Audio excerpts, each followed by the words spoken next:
que es tan bonito, interesante y además tan pertinente, ¿no? Dentro de la labor que ejercemos seguramente todos. Te voy a compartirles pantallita, por favor. No sé si alguien podría decirme si ya se ve la pantallita que se está compartiendo.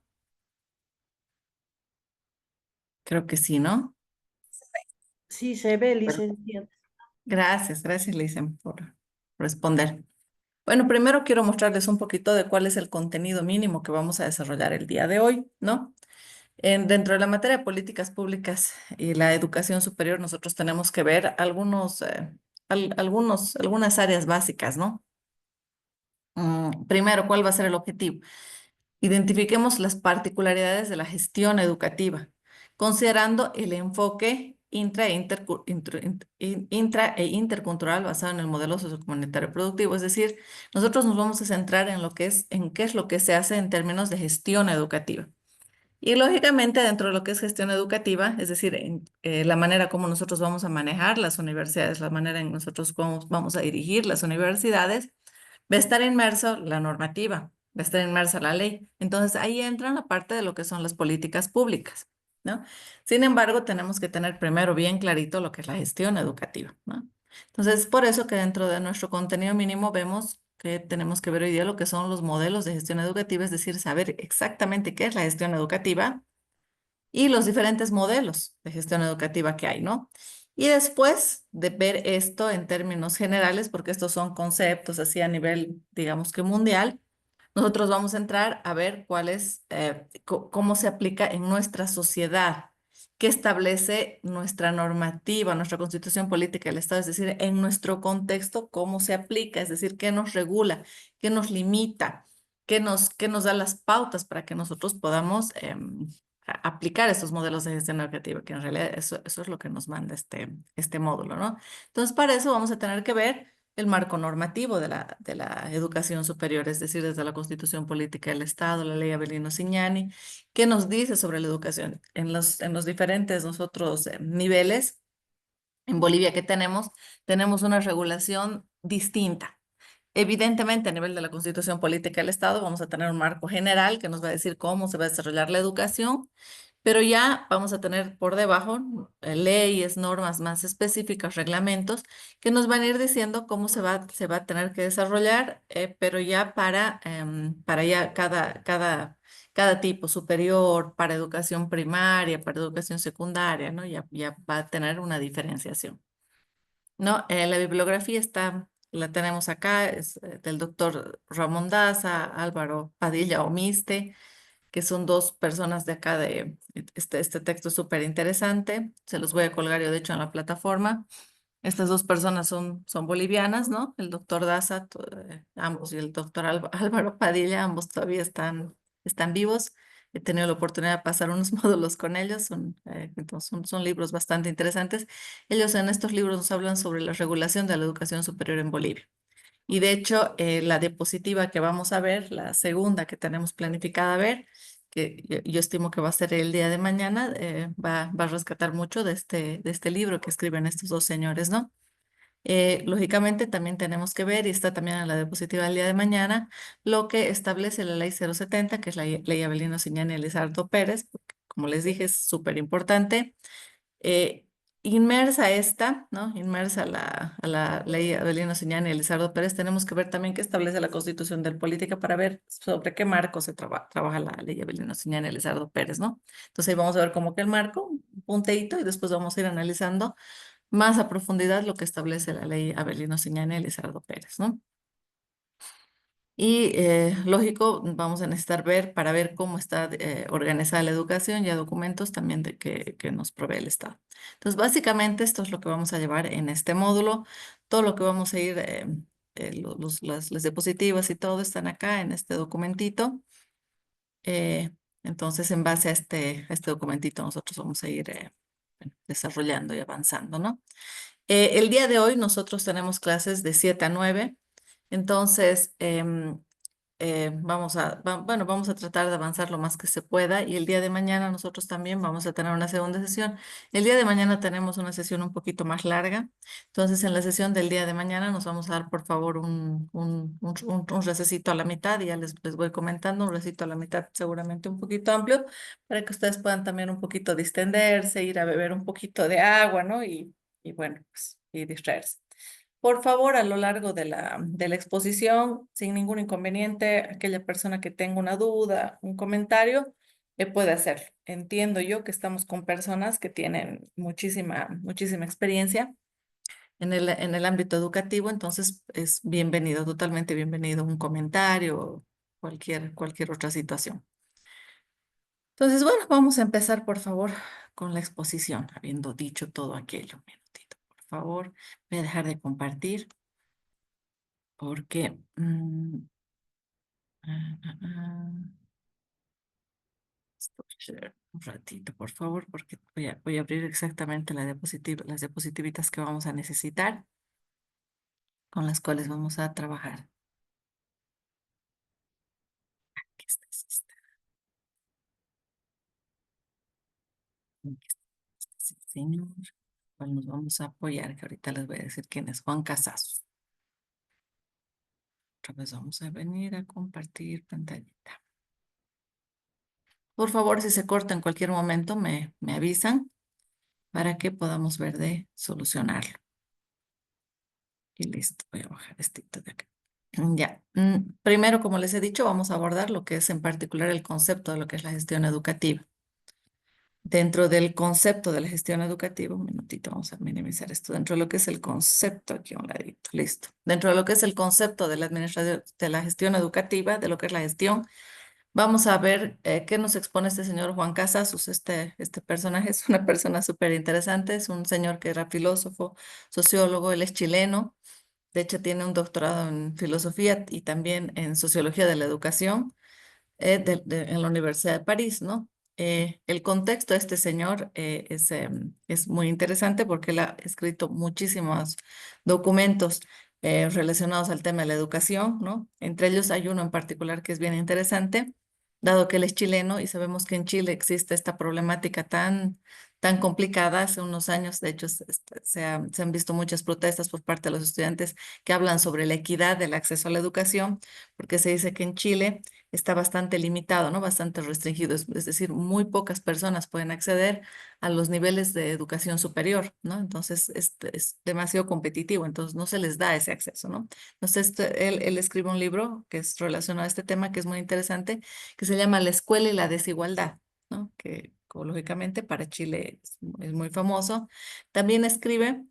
eh, dado que ya estaban en vigencia estos nuevos modelos educativos, ¿no? Ya desde el año 2012, 2010, ¿no? Más en América Latina, que tienen que ver más con la parte holística, con el saber ser, con el saber convivir, que es empieza a ponerse muy en boga lo que son los modelos por competencias, luego el enfoque socioformativo. Escribe también otro libro que se llama La educación del ser emocional, que son los dos libros más interesantes que ese señor tiene. ¿Y qué hace este señor justamente a partir de este segundo libro que él escribe? Él analiza mucho lo que son las emociones, ¿no? Cómo influyen las emociones de las personas, no solamente en la educación, sino también en la salud, ¿no? Cómo se desarrolla la aplicación de terapias, ¿no? Y todas aquellas cosas.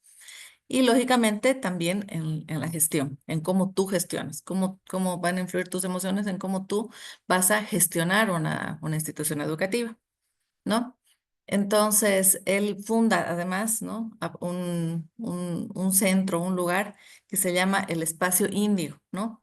Que es un centro cultural donde las personas pueden ir para desarrollar el cuerpo, la mente y el espíritu, lógicamente a partir de la educación.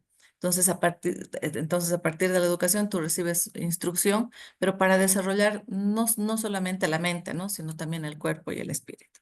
Entonces, este señor es una persona bien importante. Es una persona además que en la época de la dictadura fue víctima de persecuciones, ¿no? Y bueno, lógicamente él pudo escapar, pudo salir relativamente bien librado de esta situación, ¿no? Entonces, este señor, dentro de estos libros que escribe, nos define qué es la gestión para empezar. Antes de irnos a gestión educativa, nos dice qué es la gestión que, y nos va a decir que la gestión va a tener que ver con, con movilizar personas hacia ciertos objetivos.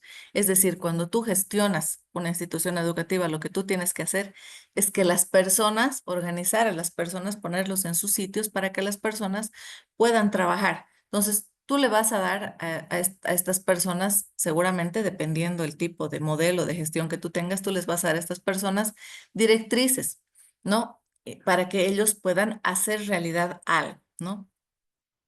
Entonces, lo importante para que tú hagas gestión es que tú puedas comprender, interpretar estos procesos que se van a dar de interacción entre estas personas dentro de esta organización, ¿no?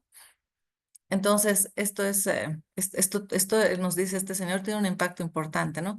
Ahora, la gestión como concepto va a tener sus antecedentes, ¿no? ¿Cuáles van a ser los antecedentes que va a tener la palabra como tal de gestión? Y como muchas otras palabras, nos vamos a remontar a la antigüedad, ¿no?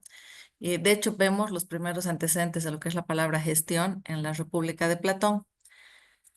Entonces, ¿qué nos decía este señor Platón, no? Nos decía que la gestión era una acción, pero era una acción autoritaria, ¿no? Entonces, esto nos da idea también en aquella época, según Platón, cómo debería ser la gestión de algo, la gestión de una institución, de una empresa, hasta de un hogar, ¿no? Y debería ser, dice, una acción autoritaria. Es decir, básicamente para Platón, la gestión era que tú des órdenes, des instrucciones a las personas y las personas tenían que obedecer. Entonces, para que tú puedas dar para que tú puedas dar esas instrucciones, tenía que haber una situación de que tú seas superior al otro, de que tú seas superior al resto de las personas, ¿no? Y nos decía, es importante que exista la autoridad, porque como la antigüedad es una época donde existen muchas guerras, ¿no? Nos dice, cuando hay autoridad, ¿no? Cuando hay autoridad en la gestión, entonces las personas pueden ser motivadas por otros, por sus jefes, por esas personas que tienen autoridad sobre ellos, a tener acciones heroicas, a tener acciones de mucho valor, porque tú respetas la autoridad de esa otra persona. No te habla en particular Platón de cómo tienes que ganar esta autoridad, ¿no? De cómo tienes que ganar este respeto que tengo, ¿no? Podría ser también a partir del miedo, ¿no? Después vamos a ver en otro documento, ¿no? Que es en la política de Aristóteles, que ahí dice, sí, la gestión debe existir, pero no, Aristóteles nos dice es como que una reacción a lo que plantea antes Platón, ¿no? Y Aristóteles nos va a decir, sí, evidentemente tiene que haber ese sentido como que de autoridad, pero tiene que ser más democrático. Entonces, ¿qué nos dice? Que las personas somos seres sociales, ¿no? Entonces, al ser nosotros seres sociales, nosotros necesitamos organizarnos entre todos para decidir cuál va a ser el curso de nuestras acciones. ¿Qué nos decía en particular Aristóteles? El ser humano, cada hombre, tiene que ser capaz de poder decidir cuál va a ser su futuro, que tiene ser capaz de poder definir cuál va a ser su destino, ¿no? Entonces, para eso, esta persona tiene que tomar al ser un ser social, ¿no? Y como somos sociales tenemos que interactuar y tenemos que compartir las ideas los unos con los otros. Al ser seres sociales, entonces nosotros tenemos que desarrollar la gestión, pero como acción democrática, es decir, participando entre todos, opinando entre todos para ver qué se va a hacer. Entonces, como ya vemos, es este otro concepto que nos va a dar este señor Aristóteles, va a ser una reacción a lo que dice Platón, ¿no? Dice, no, no tiene que ser, si bien tiene que haber una persona que dirija, hasta lo debemos decidir democráticamente quién va a ser. Y respecto a las acciones que vamos a tomar, también nos tenemos que reunir, tiene que haber tal vez un grupo más reducido de personas, pero que representen al resto para que esto pueda ser democrático, ¿no? Vamos a tener también precursores más modernos, ¿no? Vamos a ver, por ejemplo, qué nos decía Max Weber.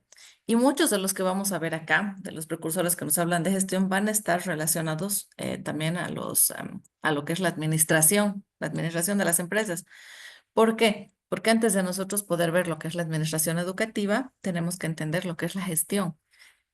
Las instituciones educativas, dependiendo del tipo de mercado, del tipo de contexto en el cual estemos, pues van a poder ser de tres tipos. Vamos a tener, ¿no?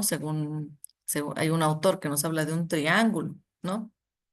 Entonces, según este señor, van a haber tres tipos de instituciones educativas. Una de las instituciones educativas van a ser las que están manejadas por el Estado, ¿no? Estas instituciones educativas que son manejadas por el Estado en estos lugares van a ser las que nosotros conocemos a las autónomas, ¿no? Entonces, estas instituciones autónomas van a tener una administración diferente al segundo tipo. El segundo tipo son las instituciones educativas que están manejadas por el mercado, van a ser las universidades privadas, ¿no? Entonces, entre estas dos, que son las dos como que más contrarias dentro de este triángulo que se plantea, vamos a tener la segunda que nos dice, en la segunda en particular, las universidades tienen que estar manejadas por administradores de empresas, tienen que ser manejadas como empresas, al contrario de, por ejemplo, las autónomas, ¿no? Que las autónomas están manejadas por la élite académica, en cambio las otras están manejadas como empresas.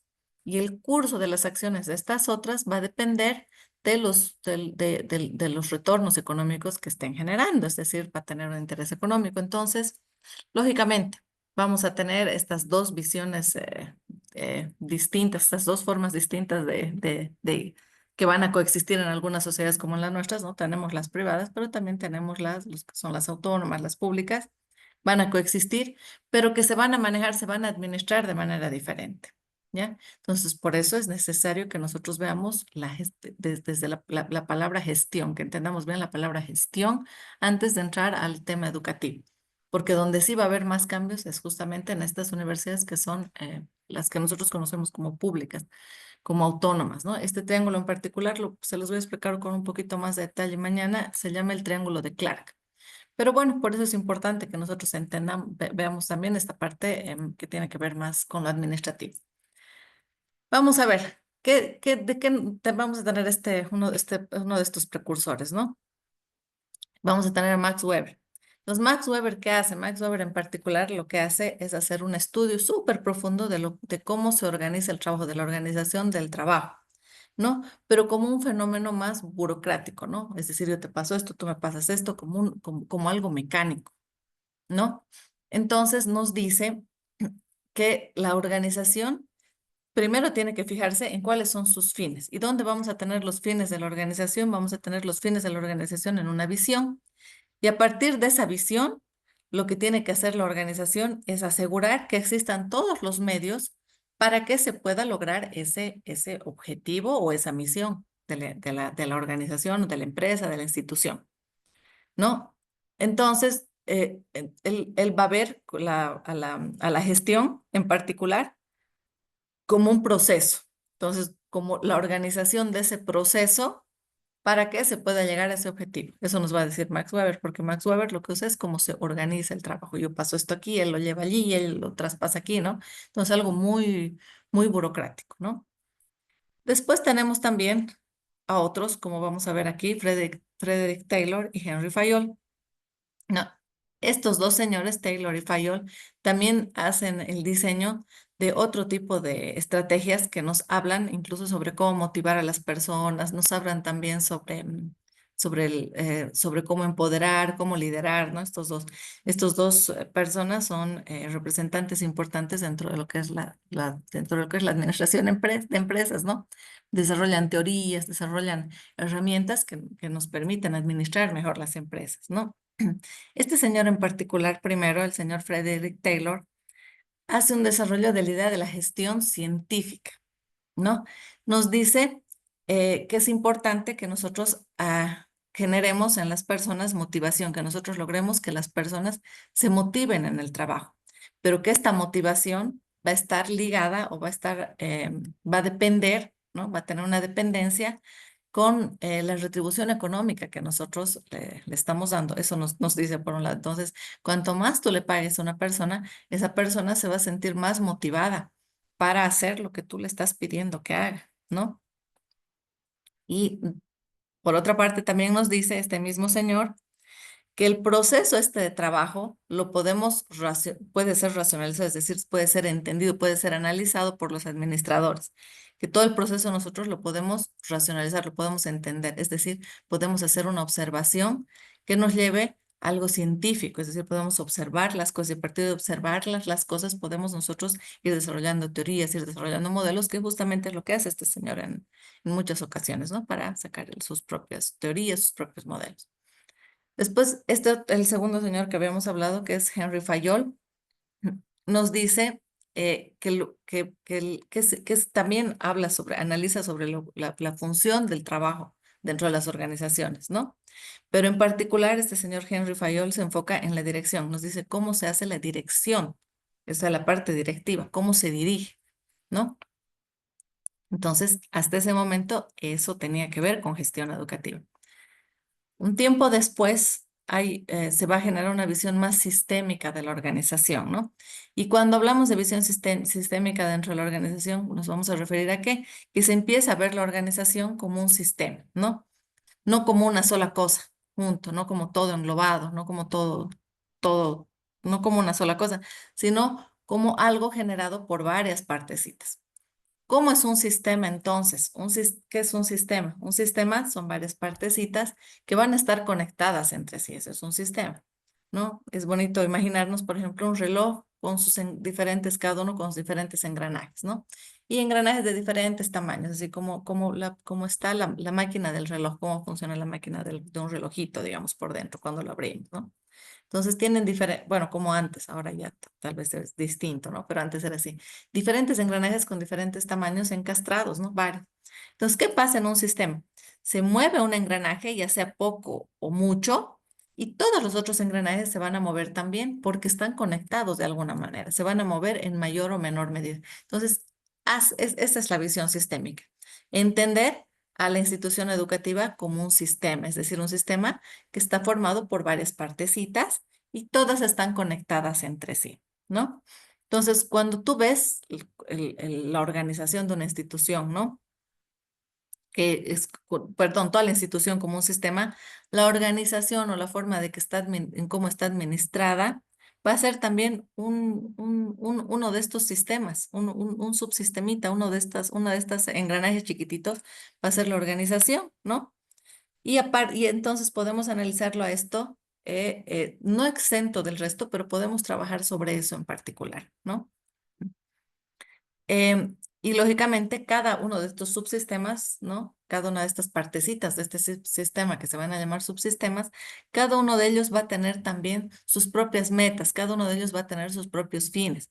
Entonces, ¿qué se hace mucho? Por ejemplo, en las instituciones educativas se divide por áreas, ¿no?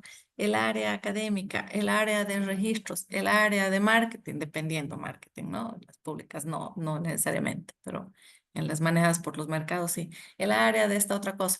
Entonces, como vas a ir dividiendo los sistemas, cada uno de estos sistemas, si bien no se va a desprender del resto porque están unidos por esos engranajes que les acabo de comentar, pero cada uno va a poder también tener su propia misión, cada uno de estos va a poder tener también su propia visión, ¿no? Va a poder tener sus propios objetivos separados, ¿no? Y nos dice que la organización va a ser uno de estos subsistemitas que van a existir dentro de este sistema grande, que va a ser que va a ser esta institución, ¿no?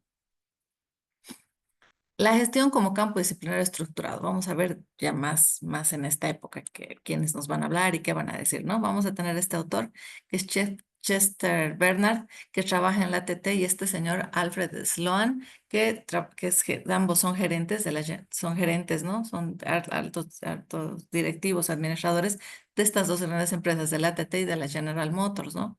De Estados Unidos. ¿No? ¿Qué pasa? Estos señores van desarrollando para el campo administrativo, para el temas incluso de liderazgo, como manejan ellos empresas muy grandes, van desarrollando varias teorías y varias formas, y van escribiendo libros que nos van a decir cómo es correcto administrar estas grandes empresas, ¿no? Y cuando ellos empiezan a hacer esto, aproximadamente en los años 60, ¿no?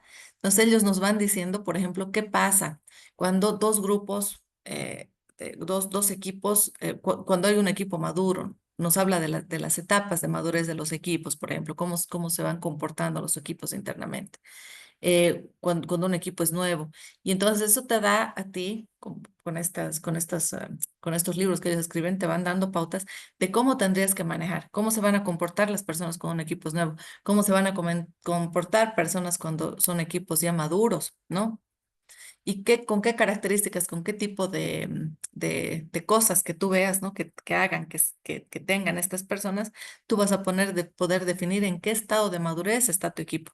Y también nos dice qué pasa, por ejemplo, cuando dos equipos se unen, cuando se une un equipo que todavía está iniciando, un equipo muy joven con un equipo maduro, ¿no? ¿Qué pasa y cómo tienes que hacer? ¿Qué cosas deberías hacer?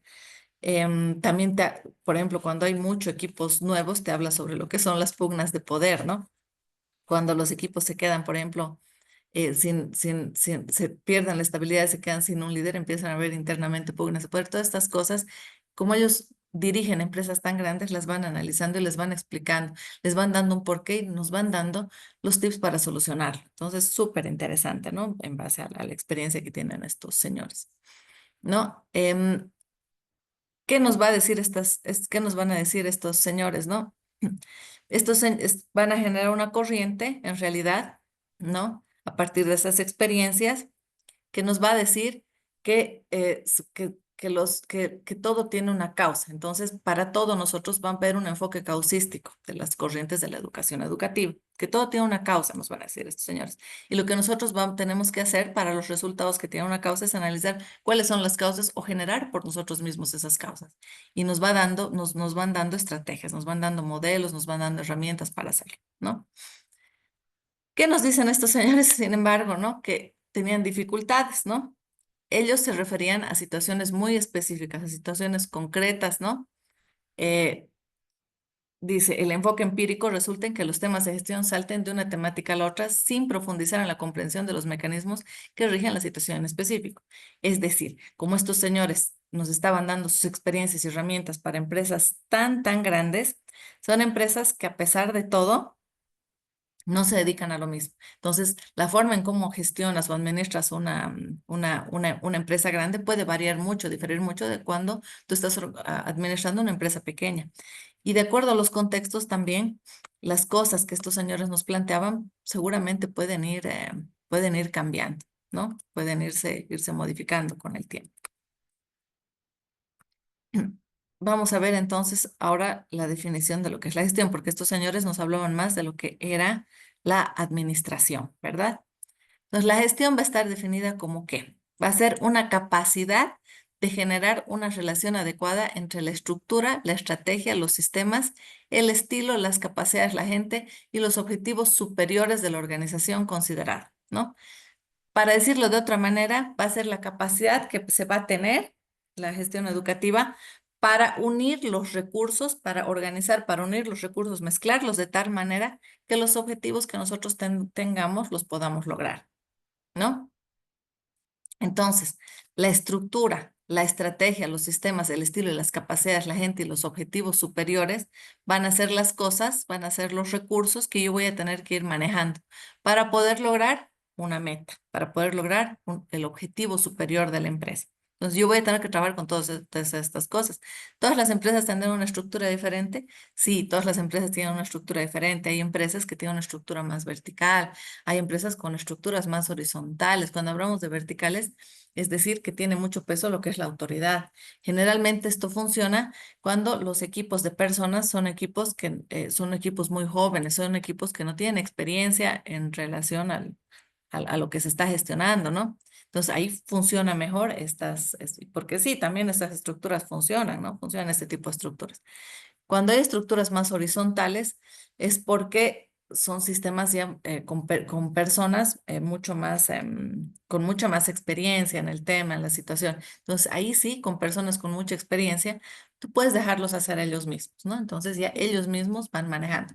Entonces, lo ideal cuando tú haces administración de empresas o administración educativa es que se llegue a ese punto de madurez, ¿no? Que esa persona ya sea tan bien capacitada, que ya sepa tan bien lo que tiene que hacer, esté tan inmersa en lo que hace, que en determinado momento pueda hacer las cosas y tú solamente tengas que supervisar, guiar, escuchar las sugerencias y decidir en base a eso, ¿no?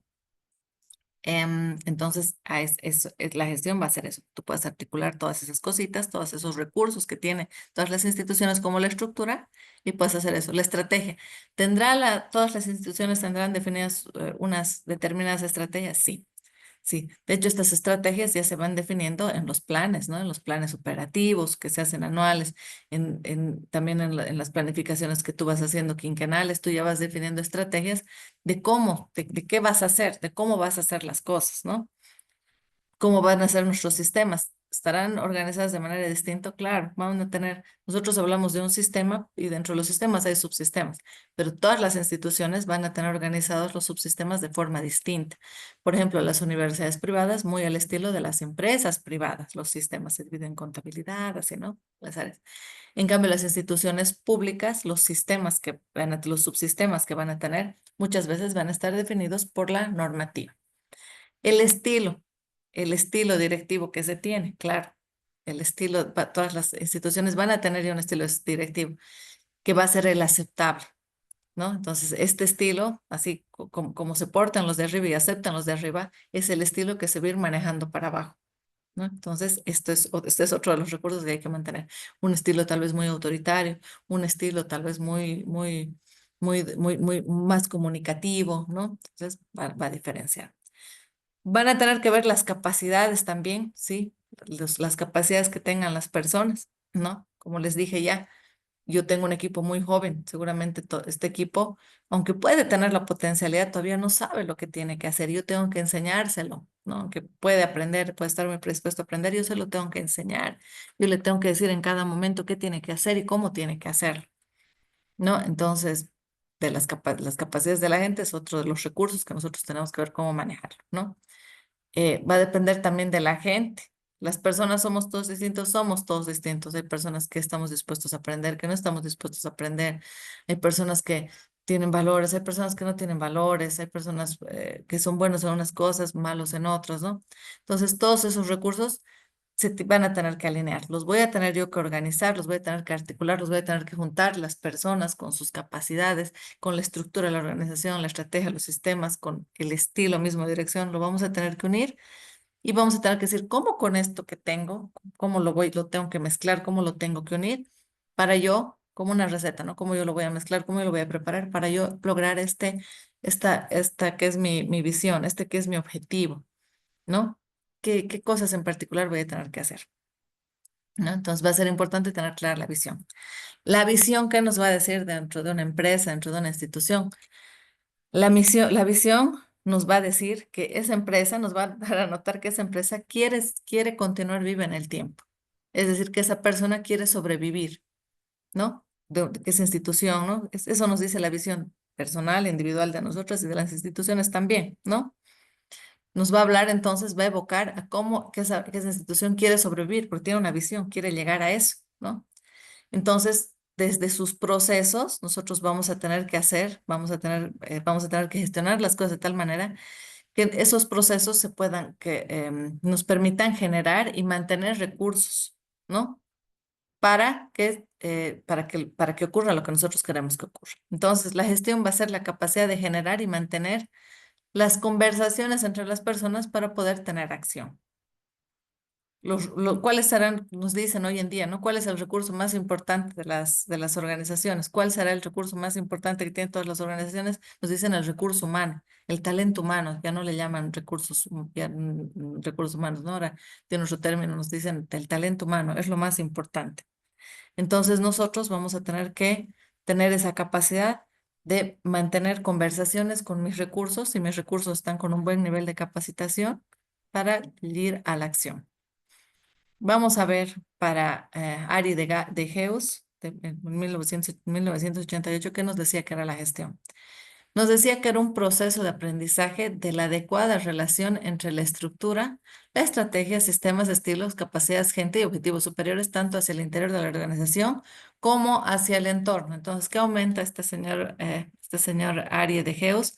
tanto hacia el interior como hacia el entorno. Es decir, internamente nosotros tenemos que hacer generar este proceso de aprendizaje, ¿no? Entre todo esto, tanto internamente como hacia el exterior. Entonces, ahí va a importar la gente que forma parte de mi organización, de mi universidad, en el caso de nosotros, como también el público externo, como la gente de afuera. Para Peter Senge, ¿qué va a ser la gestión? Peter Senge, en la quinta disciplina, que es este libro que él escribe, nos va a decir, va a definir, nos va a dar una definición de lo que es el aprendizaje ahora, ¿no? ¿Y qué va a ser para él el aprendizaje? El proceso de expandir tus capacidades para lograr lo que deseas lograr, ¿no? Para lograr tu objetivo. Entonces, el aprendizaje va a ser que tú, del como eres ahora, de las capacidades que tienes ahora, te transformes y generes nuevas o mejores las capacidades que ya tienes. Entonces, este señor es súper interesante, ¿no? Entonces nos dice este señor que como es así, entonces no es algo solamente personal, ¿no? Sino es algo que tiene que ver con el saber hacer, ¿no? Porque tú tienes que cambiar las capacidades que tienes ese proceso. Vas a tener que hacer algo para cambiar de ese estado anterior al estado nuevo, del no tener capacidades o del de tener las capacidades hasta este nivel a generar nuevas o tenerlas más desarrolladas, estas nuevas capacidades, ¿no? Entonces, tiene que ver con el que yo haga algo como individuo, ¿no? Entonces, según lo que nos dice este señor, la gestión va a ser concebida como un proceso de aprendizaje continuo, ¿no? Aprendizaje, ¿y por qué tienes que aprender continuamente? Porque tienes que aprender continuamente para que tu organización pueda sobrevivir, porque ahora vivimos en un mundo cambiante, ¿no? El entorno y el contexto son totalmente cambiantes y las instituciones, las organizaciones lo que tienen que hacer es ajustarse a esos nuevos entornos cambiantes. Cuando hay un cambio en una política, cuando hay un cambio en una normativa, nos estamos enfrentando nosotros a un contexto cambiante. ¿Y qué pasa la organización si la organización no se adecua a esa nueva situación, a ese nuevo contexto? Puede morir. Entonces nos dice que la gestión de las empresas, de las instituciones, tiene que ver con irte todo el tiempo adecuando tus procesos, aprendiendo sobre lo que pasa en el exterior y adecuándote a a las nuevas situaciones, ¿no? Entonces es interesante lo que nos plantea este señor en la quinta disciplina, porque es una realidad que a partir de la aparición de las tecnologías de información y comunicación, y bueno, con los cambios sociales también que hay hoy en día, es una situación que muchas personas y instituciones están viviendo constantemente, ¿no? Ahora, en América Latina ya hemos visto, ¿no? Muchos autores a nivel internacional que nos hablan sobre lo que es la gestión, ¿no? Pero cuando nosotros hablamos de América Latina, vamos a decir que en América Latina hemos pasado desde una perspectiva de la administración a la de la gestión. Es decir, no va a ser lo mismo administrar una institución educativa, por ejemplo, que gestionarla, ¿no? ¿Por qué? Porque tenemos sistemas educativos centralizados. Así hemos tenido, ¿no? En América Latina hasta fines de los 80 nuestros sistemas educativos estaban centralizados, ¿no? No había mucha apertura, era muy rígido, ¿no? Hoy en día, entonces, la práctica en hecho de la gestión va mucho más allá de ejecutar las instrucciones que te va a dar tu jefe, ¿no? Hoy día ya no es así, ¿no? Sino que tiene que ver con con la planificación, eso también es administrar, ¿no? Con la planificación, con la administración de las cosas, ¿no? Es decir, que la gestión va a ser mucho más amplia, nos dice, ¿no? La administración va a ser, evidentemente, se va a referir más a ejecutar las instrucciones, ¿no? De un plan independientemente del contexto, pero eso no es lo que ocurre hoy en día en las instituciones. Entonces nosotros tenemos que gestionar, ¿no? Hacer ejecutar esas instrucciones, ¿no? Pero también planificar. Entonces va a ser mucho más amplio. Vamos a ver aquí, en este textito que tengo acá, una diferencia un poquito más clara entre lo que es la administración educativa y la gestión educativa. Vamos a ir un poquito enfocándonos en eso ya a medida que vayamos avanzando. Entonces, la administración educativa va a ser un término que tiene origen totalmente anglosajón, ¿no? Sus principios teóricos son los principios de la ciencia administrativa fijada en el objeto, ¿no? O sea, básicamente va a ser todo lo que tenga que ver con administración, los principios teóricos de la administración educativa van a tener que ver con lo que se ha establecido a nivel mundial, digamos, sobre lo que es la ciencia administrativa. Se basa en las ideas de Taylor, lo que les decía, esos otros exponentes que estábamos viendo, ¿no? Pero Taylor, ¿dónde trabajaba? Justo lo que les decía, trabajaba en una empresa norteamericana, ¿no? Entonces, estas ideas bajo las que se establece lo que es la administración educativa se dan en un contexto netamente norteamericano, ¿no? ¿Y qué pasaba en un contexto norteamericano? Hay una lógica muy tradicionalista, es muy vertical, ¿no? Es muy mecanicista y es muy burocrático. Entonces, ¿qué hacen los norteamericanos? ¿Cómo organizan sus instituciones? Es la administración misma de una forma muy vertical, ¿no? Mi jefe, este es el superior, ¿no? Entonces, su misma estructura es así, muy vertical, era muy vertical, ¿no? Muy tradicional, muy mecanicista, ¿no? Yo hago esto y lo hago hasta aquí, tú haces a partir de aquí a aquí, es decir, sus procesos, ¿no? Eso se refiere a burocrático y mecanicista, estaban exactamente establecidos sus procesos porque eso les generaba también mayor productividad, ¿no? Gracias a ellos haber trabajado de forma mecanicista y burocrática, han podido desarrollar procesos muy bien organizados y tener alta productividad, ¿no? Con alta calidad también en sus productos, ¿no? Aquí, cuando hablamos de administración educativa, la responsabilidad va a recaer, si hablamos de una estructura que es vertical, lógicamente va a recaer toda la responsabilidad en el jefe, ¿no? En la persona que está arriba, en el director, ¿no? O en las personas que están dirigiendo la institución, porque son altamente verticales. Cuando hablamos nosotros de este otro concepto de gestión educativa, ese ya tiene origen, la gestión ya tiene origen del latinoamericano, ya es más nuestra, ¿no? Sus principios teóricos son los de la ciencia administrativa también, pero actual, la que está fijada no en el objeto, sino en el sujeto. Cuando hablábamos en el anterior, en la administración educativa, que la ciencia administrativa está fijada en el objeto, entonces lo que a ellos les importaba es que, no sé, pues si esta empresa lo que hace es producir algo, entonces en el objeto voy a hacer todo lo necesario para que ese objeto salga sin defectos, se desarrolle bien, ¿no? Etcétera, etcétera. En cambio, ahora la gestión educativa, este otro término, se va a centrar en lo que es el sujeto, en lo que son las personas que van a hacer realidad algo, que van a hacer realidad esto. Y claro, cuando hablamos nosotros de hace mucho tiempo, si vemos desde la perspectiva, por ejemplo, de la economía de la economía de los países, de la economía de las naciones, vamos a ver que a lo largo de los años, desde el punto de vista económico, hemos pasado nosotros también por diferentes necesidades a nivel mundial, ¿no? Por diferentes situaciones. Antes, ¿qué se creía, no? Antes se creía que lo que daba riqueza, por ejemplo, a los países era el oro, era la plata. Entonces, ¿qué se hacía? Se trabajaba en función de lo que que los países puedan ir a explotar, no sé, pues otras colonias, ¿no? Descubrir nuevos mundos y extraer especias, oro, plata, ¿no? Para hacerse más ricos. Eh, entonces acá estamos hablando de una época mercantilista, ¿no? Después va avanzando, ¿no? Y se va definiendo que los países pueden hacerse ricos también a partir de otras cosas, ¿no?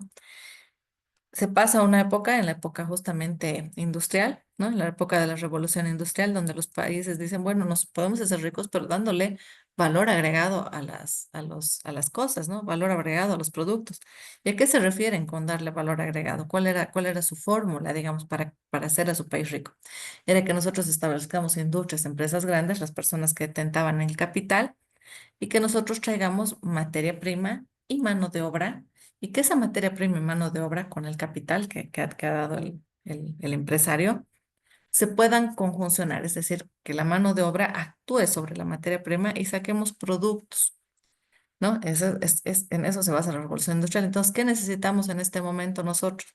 Nosotros en este momento vamos a necesitar personas para que trabajen en estas industrias, para que se capaciten, porque estaban en un contexto en Europa donde la mayor parte de la población era población campesina, ¿no? Era gente del campo. Entonces necesitaban que estas personas se capaciten para entrar a estas empresas a trabajar, porque se creía que así se generaba riqueza a través de los tres factores productivos, ¿no? Tierra, trabajo y capital. Tierra, que pueden ser igual, que se refiere a la materia prima, trabajo, nosotros las personas, los seres humanos, somos los únicos que podemos ejercer trabajo, y el capital, que tiene que ponerlo el empresario, ¿no? Entonces, bajo ese contexto, lógicamente, era muy lógico lo que ellos planteaban, ¿no? Pero cuando van avanzando los años, se va entendiendo que no, que también hay un problema, por eso nacen los nuevos modelos educativos, ¿no? Y nos dicen, hay un problema, ¿no? A partir de en los años más o menos 60, 70, hay un problema. Las empresas no están siendo tan productivas como nosotros creíamos. Y además hay nichos de mercado que también son bien interesantes, como por ejemplo los servicios. Los servicios también nos pueden traer riqueza, ¿no? Y los servicios no necesariamente van a requerir de tierra, ¿no? De esta materia prima. ¿No? Sin embargo, siempre en todas las instituciones se va a requerir de lo que es el trabajo. Y eso tiene que ver con el sujeto. Y también se comprende en ese momento que las empresas, inclusive productivas, mm, cuando no trabajan a su talento humano, también las cosas se vuelven muy mecánicas y no están las empresas tan capacitadas para adecuarse a los cambios que hay en el entorno. Entonces es importante formarlos diferente, nos dicen, en el saber ser, en el saber convivir, en el interactuar, porque esas son cosas que le están dando valor agregado como empresa también. ¿No? Entonces aquí, a nivel latinoamericano, pero también a nivel mundial, nos comienza a importar lo que es la administración del personal. Entonces, la gestión educativa tiene que ver con eso, ¿no? Se fija en el sujeto, ¿no? Aquí, cuando hablamos de gestión educativa, ya vamos a ver que aparecen nuevos términos, ¿no? Como calidad total, ¿no? La teoría culturalista, ¿no? Que tienen una visión mucho más holística, ¿no? Esto lo vamos a ver un poquito más adelante en los diferentes modelos de administración, ¿no? Esto de la gestión educativa también se maneja mucho. Otras empresas que también eran muy grandes, además de las estadounidenses, que hemos visto ya y que también nos dan estrategias, formas de manejar, métodos, el Ishikawa, ¿no? El Ishikawa y otros métodos son las empresas japonesas, ¿no? Y los directivos de estas empresas japonesas también, entonces son personas que nos van a dar conceptos importantes, herramientas, modelos importantes, ¿no? Entonces, la gestión educativa se desarrolla también en estos círculos japoneses de calidad, ¿no? Entonces, ¿qué nos decían estos japoneses? Es importante tener, y a nivel latinoamericano, ¿no? Lo apropiamos mucho también más desde la gestión educativa que desde lo que es la administración. Nos habla sobre la participación, es importante la participación de todos y es importante la democracia, ¿no? Entonces, aquí cuando tú trabajas en democracia y le pones énfasis a la importancia de la participación de todos, la responsabilidad va a recaer ¿en quién? En lo que es la comunidad educativa, ¿no? En todos. ¿Y quiénes van a ser parte de la comunidad educativa? Todos van a ser parte, las personas que hacen la parte administrativa. Evidentemente, también docentes y estudiantes, porque son los dos actores más importantes del proceso educativo, pero también la parte administrativa, la parte directiva también va a ser parte de la comunidad educativa. Los papás y mamás van a ser parte de la comunidad educativa también, ¿no? Todas las personas, en particular en las privadas, ¿no? Que vienen, los inscriben, entonces sí, hay que tomarlos mucho en cuenta. En las públicas tal vez no tanto, pero en las privadas sí.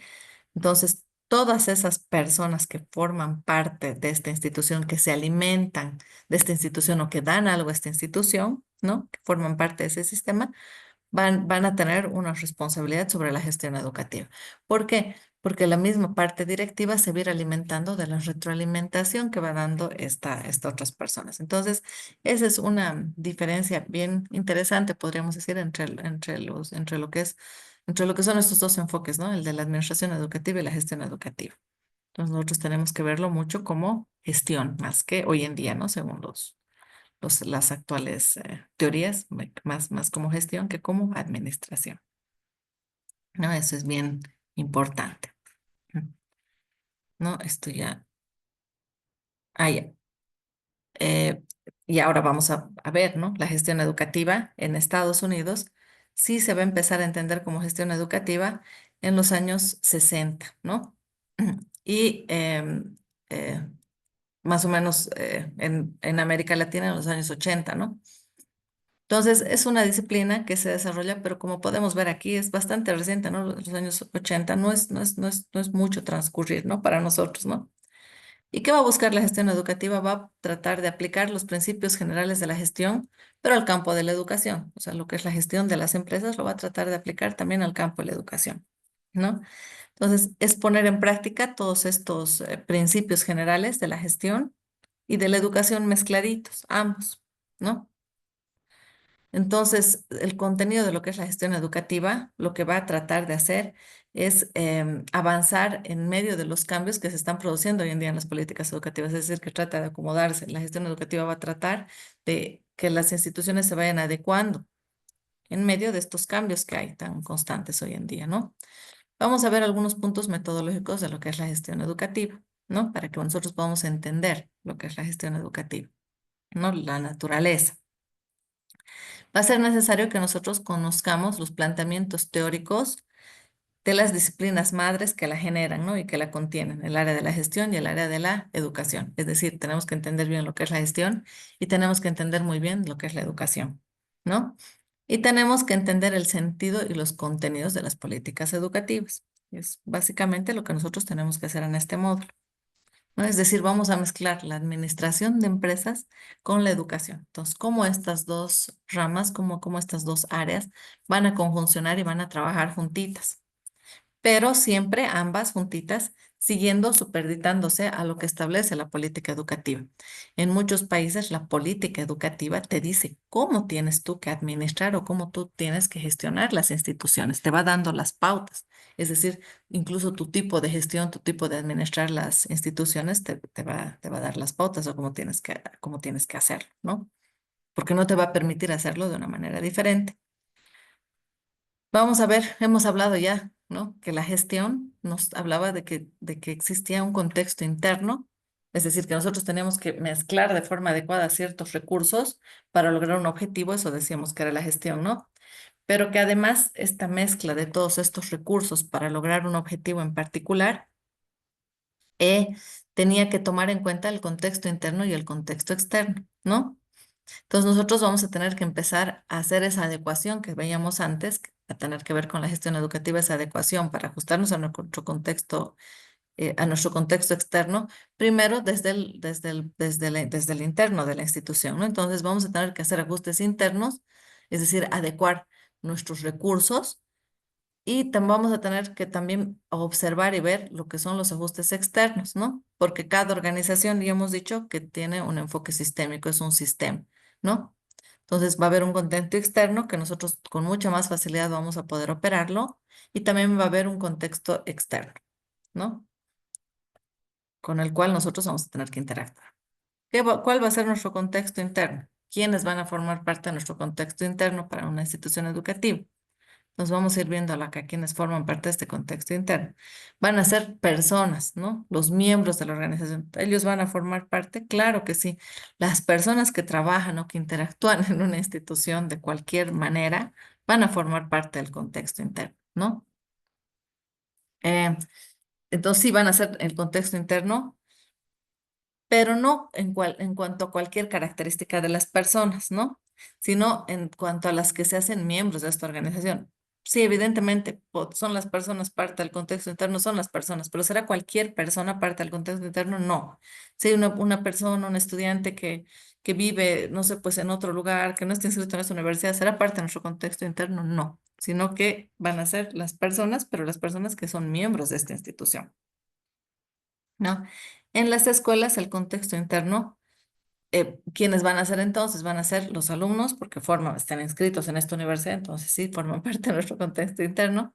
¿Quién más forma parte? Que es parte del proceso de enseñanza-aprendizaje, van a ser los docentes, lógicamente, porque van a venir a desarrollar una actividad, aunque no se les pague por eso, pero van a venir a desarrollar una actividad, ¿no? Dentro de esta institución educativa. La parte técnica también va a ser parte, dentro de una institución educativa, ¿quién va a ser la parte técnica? La parte que no ve necesariamente lo que es lo que tiene que ver con lo educativo, es todo lo adicional, la parte de marketing, la parte del área contable, la parte que ve la parte de los registros, ¿no? Lo que no está es estrictamente lo que ve la parte de los documentos, de los trámites, ¿no? Lo que no está estrictamente relacionado al proceso de enseñanza-aprendizaje a lo académico va a ser todo lo técnico. Entonces, ellos también van a formar parte del contexto interno de la institución educativa. Obviamente los directivos, ¿no? ¿Quiénes van a ser los directivos? Seguramente los dueños, los que van a tomar las decisiones, cuando hablamos de universidades autónomas vamos a hablar de los decanos, podemos hablar de los jefes de carrera, ¿no? de todos esos cargos directivos, ¿no? Que de alguna manera van a tomar decisiones respecto a cuál va a ser el futuro, cuál va a ser el rumbo de su carrera, de toda la universidad, ¿no? Entonces, sí. Entonces, la gestión educativa es gestionar ese entorno interno, ¿no? Orientado al logro de objetivos de esta escuela, de esta institución. Es decir, agarrar todas estas personas, ¿no? Alumnos, docentes, técnicos, directivos, ¿no? Y hacer que hagan cosas para que nosotros podamos lograr los objetivos que están planteados para esta escuela, ¿no? En el contexto interno, o al menos en una partecita que nosotros vayamos a ver de este contexto interno, los alumnos se van a mezclar conceptualmente con el fin de la organización. Claro que se va a mezclar. Cuando hablamos de educación, los alumnos son parte de nuestro fin, ¿no? ¿Quién es el más importante? Dicen las nuevas teorías dentro del proceso de enseñanza-aprendizaje. ¿Qué es más y cuál de esos dos conceptos hoy en día es más importante? Y dicen ahora, las nuevas teorías dicen es el aprendizaje. Entonces, ¿quién es el más importante? Es el estudiante. Es sobre el cual hay que ejercer un cambio. Cuando tú hablas de un proceso en una institución educativa, tú tienes aquí, antes de que entra todo este proceso que está diseñado, todo esto que tú has planificado en tu documento, en tu proyecto, educativo, tú vas a tener aquí antes a una persona que no es ingeniero comercial. Va a entrar a este proceso, va a pasar por todas estas materias, con estas herramientas, con estos docentes, con estas capacidades, todo lo que tú le has diseñado, con estos recursos, en estos ambientes, todo lo que tiene aquí este proyectito, y va a salir siendo ingeniero comercial. ¿No? Entonces, parte del fin, parte de tu objetivo como institución educativa es que este chico se vuelva de no ser ingeniero comercial a que se vuelva ingeniero comercial, es decir, que pase por todo este proceso y que tú puedas preparar todo, organizar todo, tus recursos, organizar tu sistema, tu estructura, la parte ética, todo, ¿no? La parte moral, todo aquí adentro lo puedes organizar de tal manera que consigas determinado perfil de profesional, o determinado perfil de estudiante, determinado perfil de ingeniero comercial de la Universidad del Oriente, por ejemplo, ¿no? De la Universidad tal, tal. Entonces, lógicamente, aquí parte del objetivo que nosotros vamos a tener como institución va a estar íntimamente relacionado al cambio que yo voy a ejercer sobre este estudiante. Ahora, hay autores que dicen, aunque hoy en día esto puede ser muy antes como que obligados, ¿no? Entraban al colegio, era muy vertical, en las mismas escuelas era muy vertical y él tenía que aprender esto de tal manera, hacer las cosas así, ta, ta, ta. Y a veces incluso contra su voluntad entraba a este proceso, no era necesario que esté motivado, ¿no? Podía no estar motivado, pero igual tenía que pasar por todo este proceso. En cambio, hoy en día las teorías nos dicen, tiene que haber una motivación. Entonces, tu rol como profesor no es darle qué cosas tiene que hacer para que aprenda y hablar y hablar. Tu rol como docente, como profesor, va a ser que tú seas capaz de que esa persona se motive y que se interese en lo que tú le estás enseñando, le vea le vea el contenido, le vea la profundidad, le vea lo bueno, digamos, a lo que tú le estás enseñando, ¿no? Entonces, en este nuevo contexto, va a ser importante que el estudiante participe dentro de esta acción de una forma democrática, es decir, que él decida por propia voluntad someterse a este proceso de aprendizaje, someterse a cumplir con ese diseño, con esa ruta de aprendizaje que le hemos diseñado, que hoy en día son esos los docentes, ¿no? Somos diseñadores de rutas de aprendizaje, entonces, de una forma democrática. Hay autores que dicen, por muy democrático, por muy que el estudiante esté motivado y haya querido acceder a eso, siempre va a haber una relación de poder, porque tú estás tratando de influir sobre una persona, sobre un estudiante, para que él deje de ser o sea algo que actualmente él no es. Entonces, siempre va a haber una relación de poder. Tú vas a estar infligiendo poder sobre otra persona cuando tratas de cambiarlo, ¿no? Pero bueno, en cualquiera de esas dos situaciones no vamos a negar que en este caso el estudiante, conceptualmente, el alumno, el estudiante, va a ser parte que debe estar ahí pegadita a los fines de la institución, ¿no? No como en otras empresas, en otro tipo de empresas que no son instituciones educativas, que puede no ser así, ¿no? Pero en instituciones educativas sí, el estudiante va a ser como que parte de nuestro objetivo, va a formar parte también de los objetivos, de las metas, de la visión siempre, siempre tiene que estar ahí presente. Si no, ¿qué sentido tiene una institución educativa, ¿no? Ahora, ¿cuál va a ser el contexto externo? El contexto externo va a ser todo lo que esté fuera de la organización, todo lo que no sea interno, que esté fuera de la educación, ¿no? Va a estar constituido entonces por los papás que no están netamente ahí involucrados, en particular en en las universidades públicas, no están ahí muy cerquita, pero sí los padres o las personas que estén, que tengan responsabilidad sobre estos estudiantes. En el caso de las universidades, si hablamos de administración educativa, ya tenemos a veces los primeros años, ¿no? Todavía estudiantes que no están con la mayoría de edad, pero no es una gran medida. Entonces, en las universidades, tanto privadas como públicas, en particular los primeros años, sí, los padres o los apoderados van a ser parte todavía del contexto pueden ser parte incluso del contexto interno, ¿no? Pero después sí van a ser parte del contexto externo, en particular en las universidades, ¿no? O aparte después del segundo añito, seguramente, ¿no? También van a ser parte del contexto externo las organizaciones sociales, ¿no? También va a ser parte del contexto externo lo que es la economía, ¿no? El sistema legal, el sistema cultural y el sistema político también. ¿Por qué son parte del contexto externo? Van a ser parte de nuestro contexto externo porque de alguna manera lo que pase ahí va a influir en lo que pase dentro. Es decir, van a ser parte de mi contexto externo. Eh, por ejemplo, si hay un cambio en la política de un país, la economía, no sé, pues la economía ahora ya no va a estar desdolarizada, se va a volver a dolarizar. Vamos a tener un tipo de cambio ya no fijo, vamos a tener un tipo de cambio flexible a partir del siguiente año. ¿Va a haber un cambio en la educación? Sí.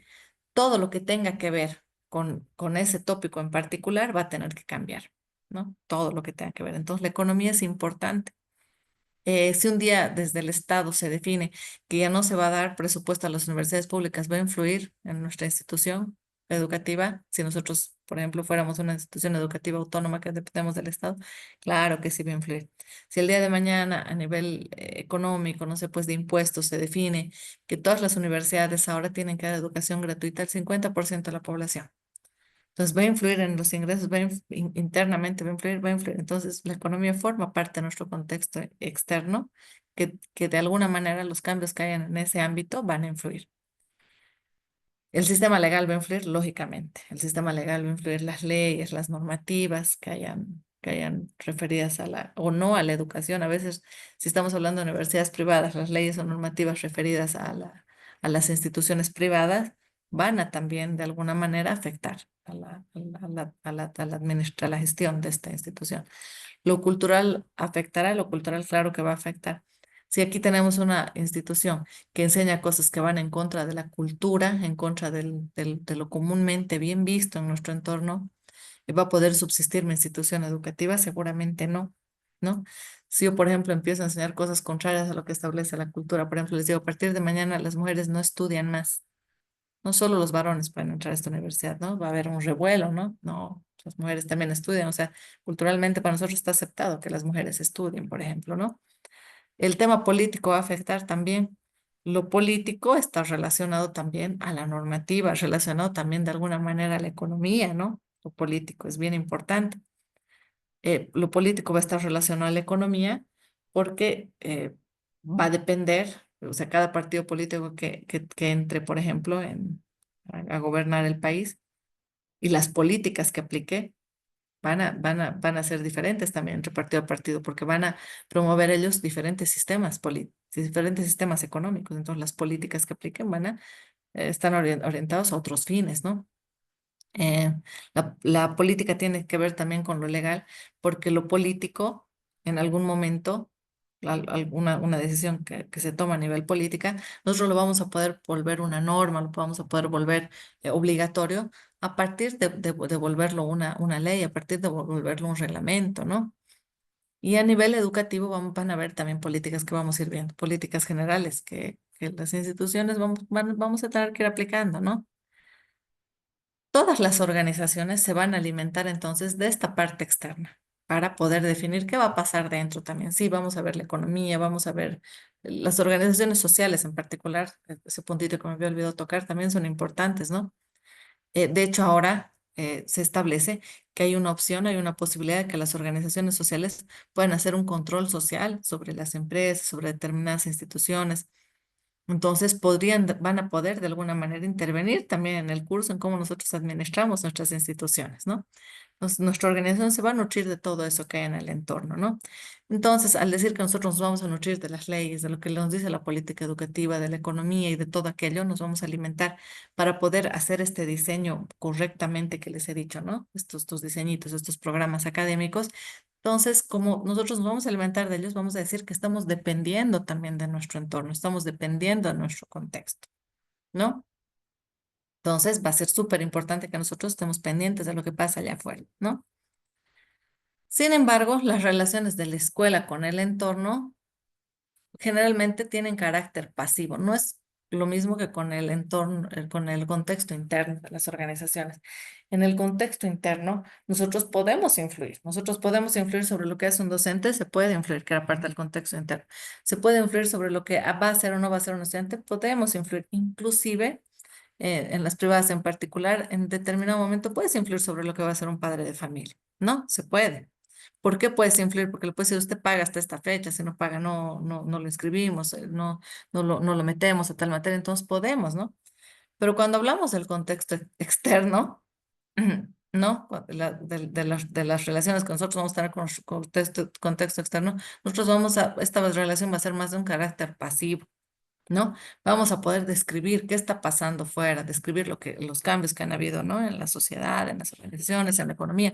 Lo vamos a poder describir nosotros con mucha facilidad lo que pasa a nivel externo, pero va a ser un poco más difícil que nosotros podamos cambiar, hacer algo activo para cambiar lo que ellos están definiendo, lo que ellos están decidiendo, ¿no?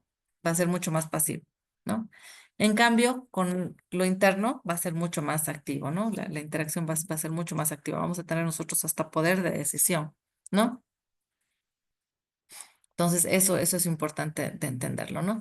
Nosotros, entonces, con este carácter pasivo, vamos a poder describir lo que pasa, adecuar lo que nosotros hacemos, pero no vamos a poder interactuar, no vamos a poder formar parte de las decisiones que ellos toman, ¿no? Desde el punto de vista de la gestión, esto debe orientarse a facilitar relación de interacción con el entorno externo. Entonces, nosotros tenemos que facilitar de forma pasiva, sin tratar de modificar lo que pasa afuera, de que se interactúe de una buena manera con el entorno externo. Vienen los de impuestos a controlar, somos una universidad privada, ok, pasen, señores, han hecho esta nueva normativa, aquí está, nos hemos ajustado, ¿no? Pasivo, miren. Entonces, lo que tenemos que hacer es facilitar que se dé esa buena relación. Hay un curso nuevo, salió una nueva política, vamos a inscribirnos, el ministerio está llamando a reunión, tenemos que ir en caso de privadas. En el caso de las universidades públicas, igual tienen sus otras instancias donde van a recurrir, ¿no? Tanto en contexto interno como externo. Antes de entrar a ver estos que son modelos de gestión, vamos a ver aquí, ¿no?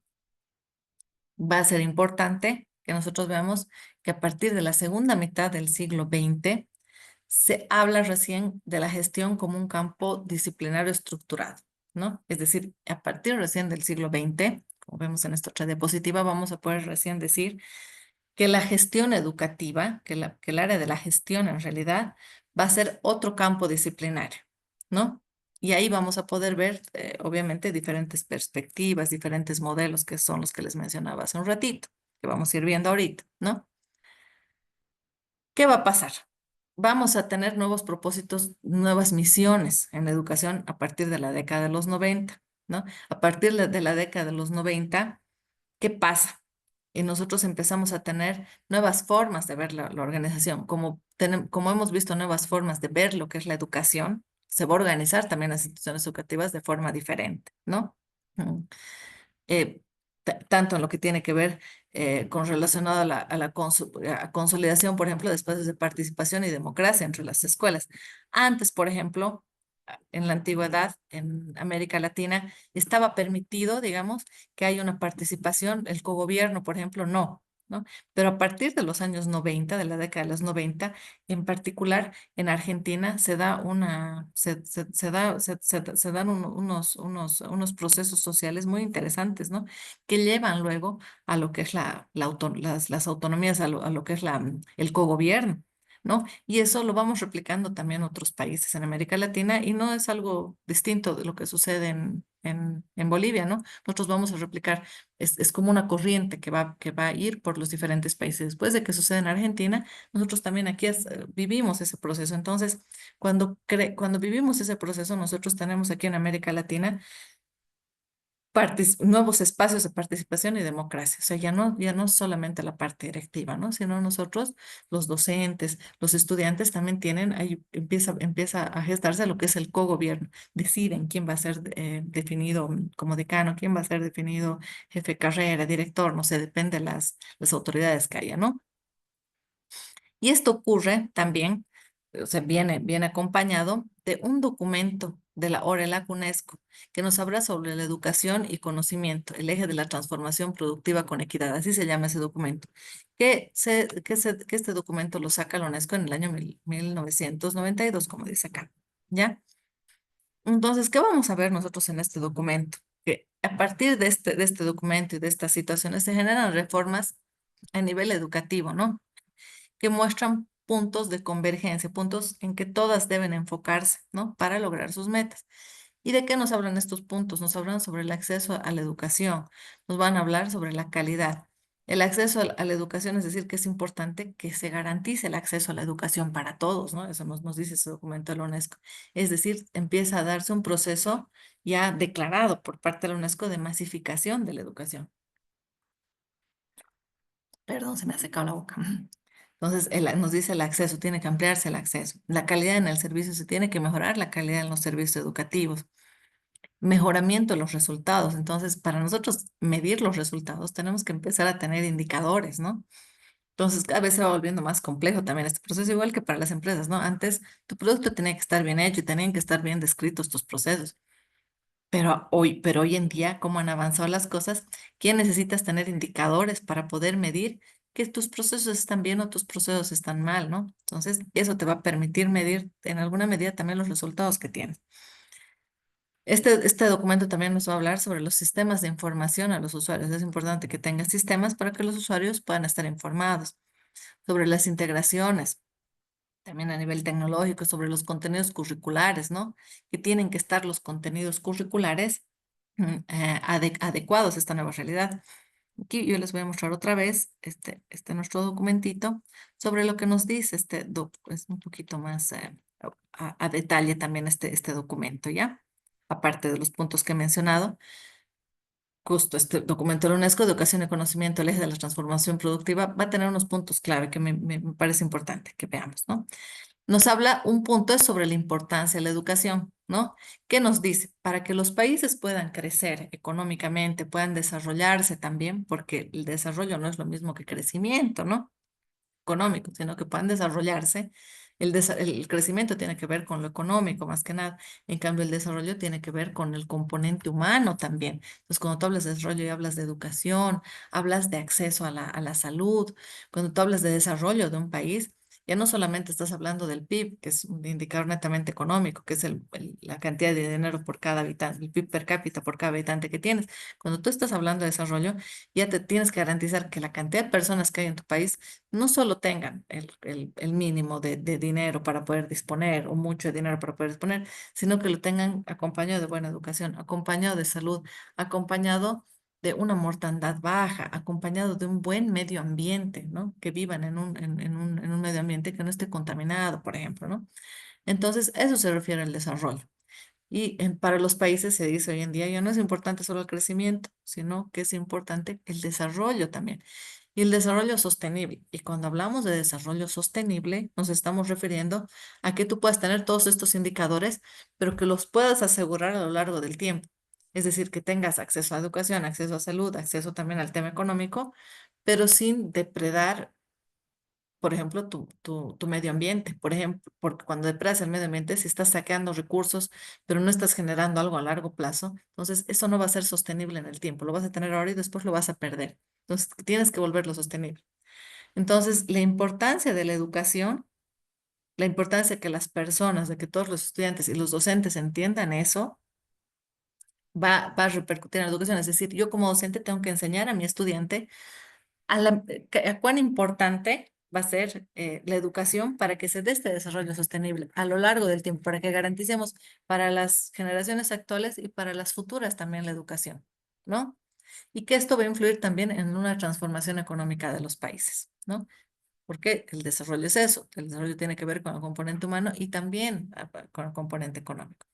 Entonces nos dice la educación va a ser fundamental para ese desarrollo sostenible, que las personas estén bien educadas para que puedan ver más allá, para que puedan diseñar las actividades económicas, los proyectos, las políticas, los que están en funciones de gobierno, para que sea sostenible, para que tengamos educación, salud a lo largo del tiempo. ¿Qué más nos dice este documento? La UNESCO nos habla sobre el desarrollo de habilidades. Entonces nos dice, ya no es importante solamente que los estudiantes adquieran conocimientos, nos dice, ¿no? No, o sea, que sepan de memoria algo y que sepan hacer algo de manera mecánica también, tampoco es solamente eso importante, sino que hay más competencias. Ya no hablamos de conocimiento, sino vamos a hablar de competencias y también de habilidades, que van a tener que responder estas competencias y habilidades a las demandas que tengan nuestro entorno, el contexto, ¿no? Es decir, el mercado laboral. ¿No? ¿Y qué más nos dice este documento? La UNESCO nos dice hay que fomentar la innovación y el emprendimiento. Entonces, nosotros vamos a ver que más o menos, bueno, en Bolivia un poquito luego, digamos, pero a partir de esos años, el eslogan de muchas universidades se vuelve, ¿no? Ah, el emprendedurismo, o sea, formando emprendedores, formando esto, formando, ¿no? Entonces, se vuelve parte. Entonces, tú entras a una universidad pensando que vas a poder tú tener todas las capacidades y las habilidades para poder hacer tus propios emprendimientos, ¿no? De manera, trabajar de manera independiente, sin depender de nadie, ¿no?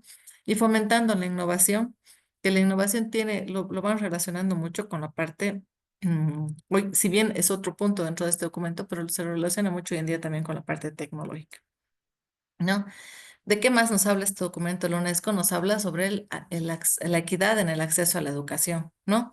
Nos dice todos los países tienen que garantizar a un acceso que sea equitativo, a una educación, pero no a cualquier educación, sino una educación de calidad, especialmente para aquellas personas que ahora no tienen el acceso a una educación de calidad. No, no solo educación, sino educación de calidad.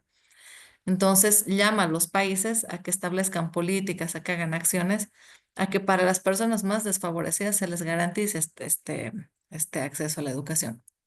Ahora ahí, bueno, por eso hay las universidades públicas también, ¿no? Se garantiza de cierta manera el acceso a la educación a más personas, ¿no? Porque es gratuita la educación, pero será con calidad esta educación, ¿no?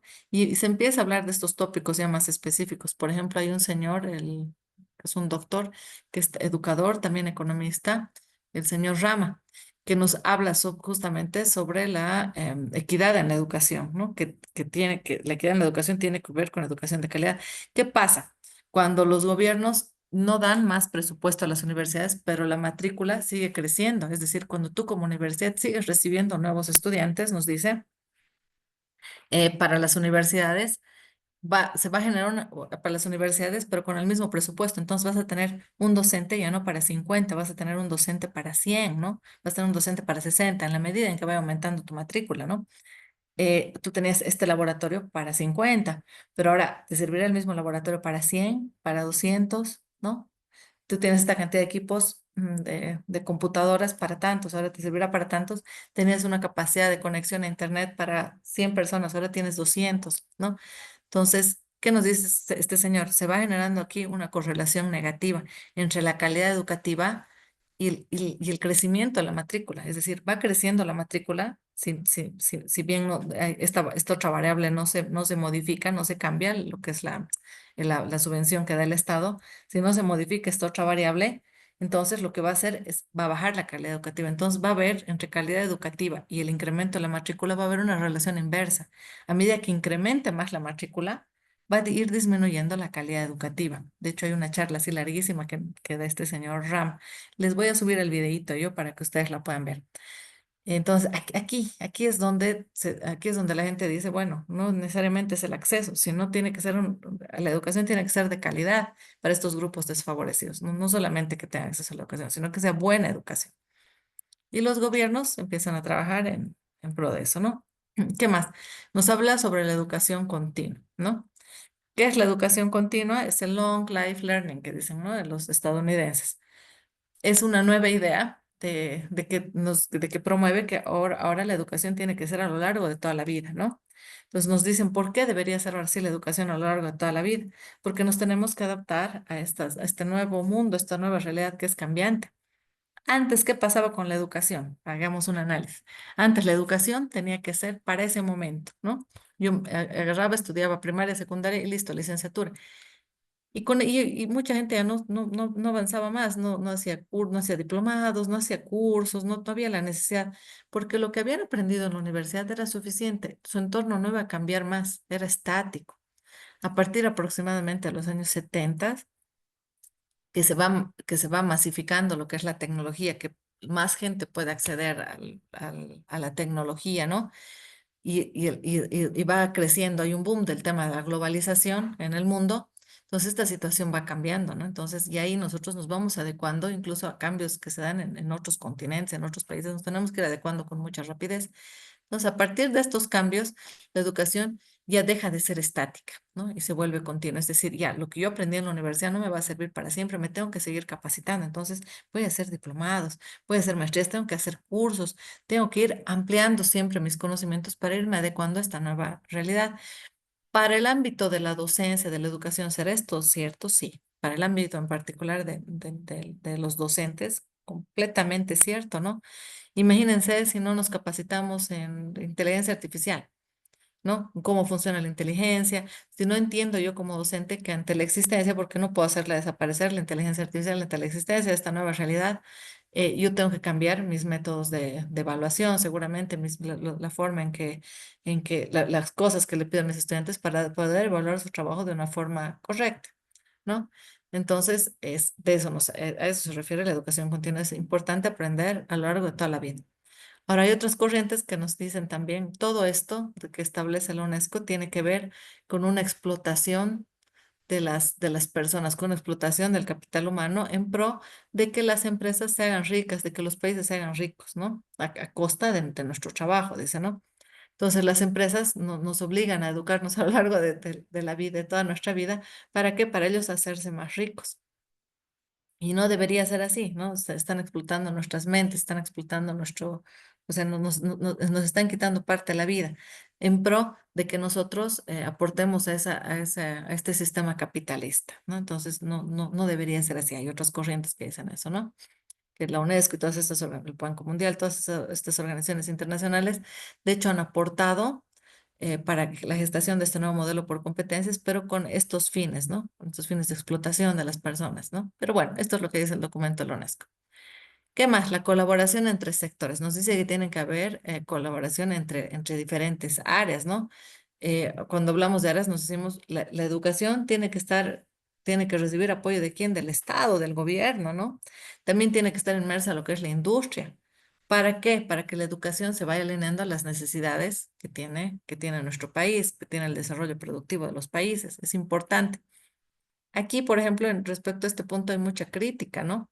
En particular en las universidades públicas había una época en que evidentemente había muchísima investigación, ¿no? Pero hubo una crítica que dijo, las investigaciones las hacemos, son muy interesantes, pero se quedan guardadas ahí en un estante.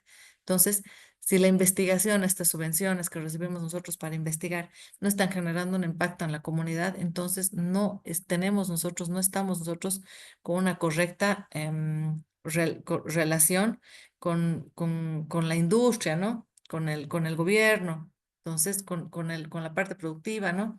Entonces ahí, ¿qué se hace? Se empieza a tomar las áreas, las líneas de investigación, se empiezan a tomar líneas que estén relacionadas al desarrollo productivo. Ah, ¿cómo voy a hacer para que los productores de papa, los productores de durazno, las cadenas productivas, entonces la investigación se empieza a enfocar en esas cosas y se van planteando cosas, investigando cosas para que puedan aportar a eso. Entonces, a eso se refiere con colaboración entre sectores. O sea, no solamente el gobierno tiene que ayudar al sector educativo, a la industria tiene que decirle qué necesita al sector educativo, sino que el sector educativo tiene que hacer cosas, desarrollar investigaciones, desarrollar inventos, digamos, que le sirvan al gobierno, que le sirvan a la industria, a estos sectores productivos, ¿no? A eso se refiere. ¿Qué más nos dice este documento? La UNESCO nos habla sobre el uso de la tecnología. Nos dice es importante que nosotros comencemos a integrar la tecnología en los procesos educativos. Y de hecho tarda en decirlo la UNESCO esto, ¿no? Ya, la era tecnológica ya, ¿no? En Estados Unidos se da en los años 70. En los 80 ya llega a todos y recién en los 90 la UNESCO nos dice, no, ya pues basta ya de esta actitud, ¿no? De reaccionaria, de no querer aceptar lo que es la tecnología, de que la educación le dé la espalda a la tecnología. Nosotros tenemos que implementarlo. ¿Por qué? Porque la tecnología es algo que los estudiantes van a usar cuando salgan a su vida laboral. Entonces deben aprender sobre tecnología y deben aprender con tecnología. Por lo tanto, los docentes, los educadores, las instituciones educativas estamos obligadas a adecuarnos a esta nueva realidad, ¿no? Tenemos que empezar a usar esto como herramienta de enseñanza. Por lo tanto, hay que capacitarse metodológicamente, porque la tecnología permite también que el conocimiento llegue a sectores más vulnerables, a sectores más necesitados, ¿no? ¿Y qué pasa cuando aparece la tecnología? Cuando aparece la tecnología a nivel mundial se genera una brecha, ¿no? Una brecha entre los que tienen acceso a y entre los que no tienen acceso a tecnología. Y los que no tienen acceso a la tecnología se ven también limitados a acceder a información, a conocimiento. Por favor, creo que Joana Lee está con su micrófono encendido, se le debe encender sin querer. Joana,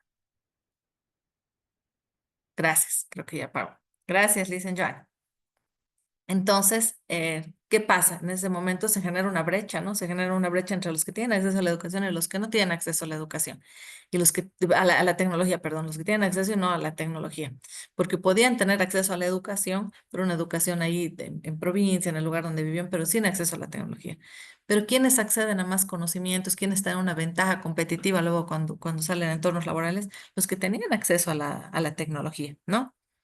A diferencia de ellos. Entonces llama a los estados a que nosotros ampliemos el acceso a la tecnología, al Internet, por ejemplo, a los dispositivos, y nos dice que esto va a ser un medio para que más gente pueda acceder a la educación, por ejemplo, con cursos como los estamos teniendo ahora, ¿no? Entonces, ese puntito, este aspecto a mí me parece bien importante, ¿no?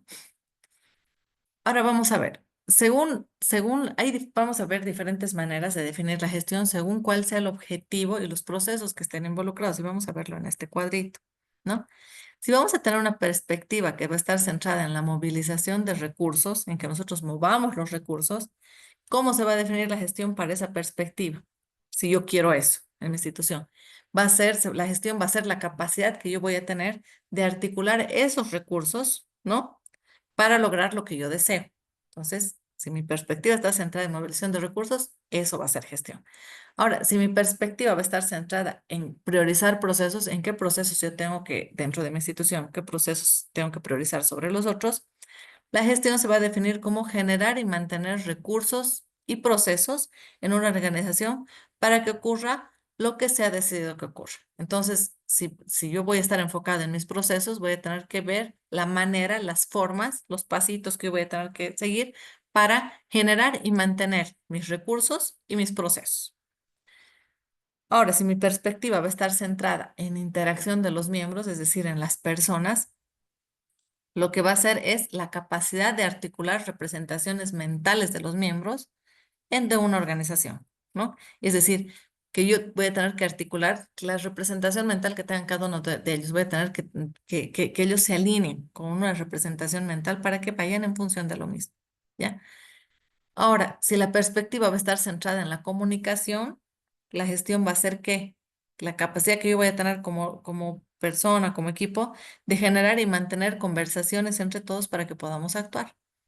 Si la perspectiva de la organización está centrada en procesos que vinculan la gestión y el aprendizaje, entonces la gestión ahí va a estar definida como un proceso de aprendizaje de la adecuada relación entre la estructura, estrategias, sistemas, estilos, capacidades, gente, objetivos superiores, tanto hacia el interior de la organización como hacia el exterior. Entonces, la gestión hoy en día debería, de manera ideal, verse así, ¿no? De esta manera diferente, como que a lo largo del tiempo las perspectivas deberían ir evolucionando. Evidentemente, cuando ustedes vayan a hacer una visión de su propia institución, de la gestión educativa de su empresa, van a definir que las perspectivas van a ser diferentes y las perspectivas van a estar definidas por la alta dirección, ¿no? Entonces, en función de las perspectivas, van a ver que se va a considerar una buena forma de gestión cada una de estas. Esto se va a considerar gestionar una institución. Entonces, los líderes, los jefes que ustedes tengan van a gestionar bajo estos fines, digamos, ¿no?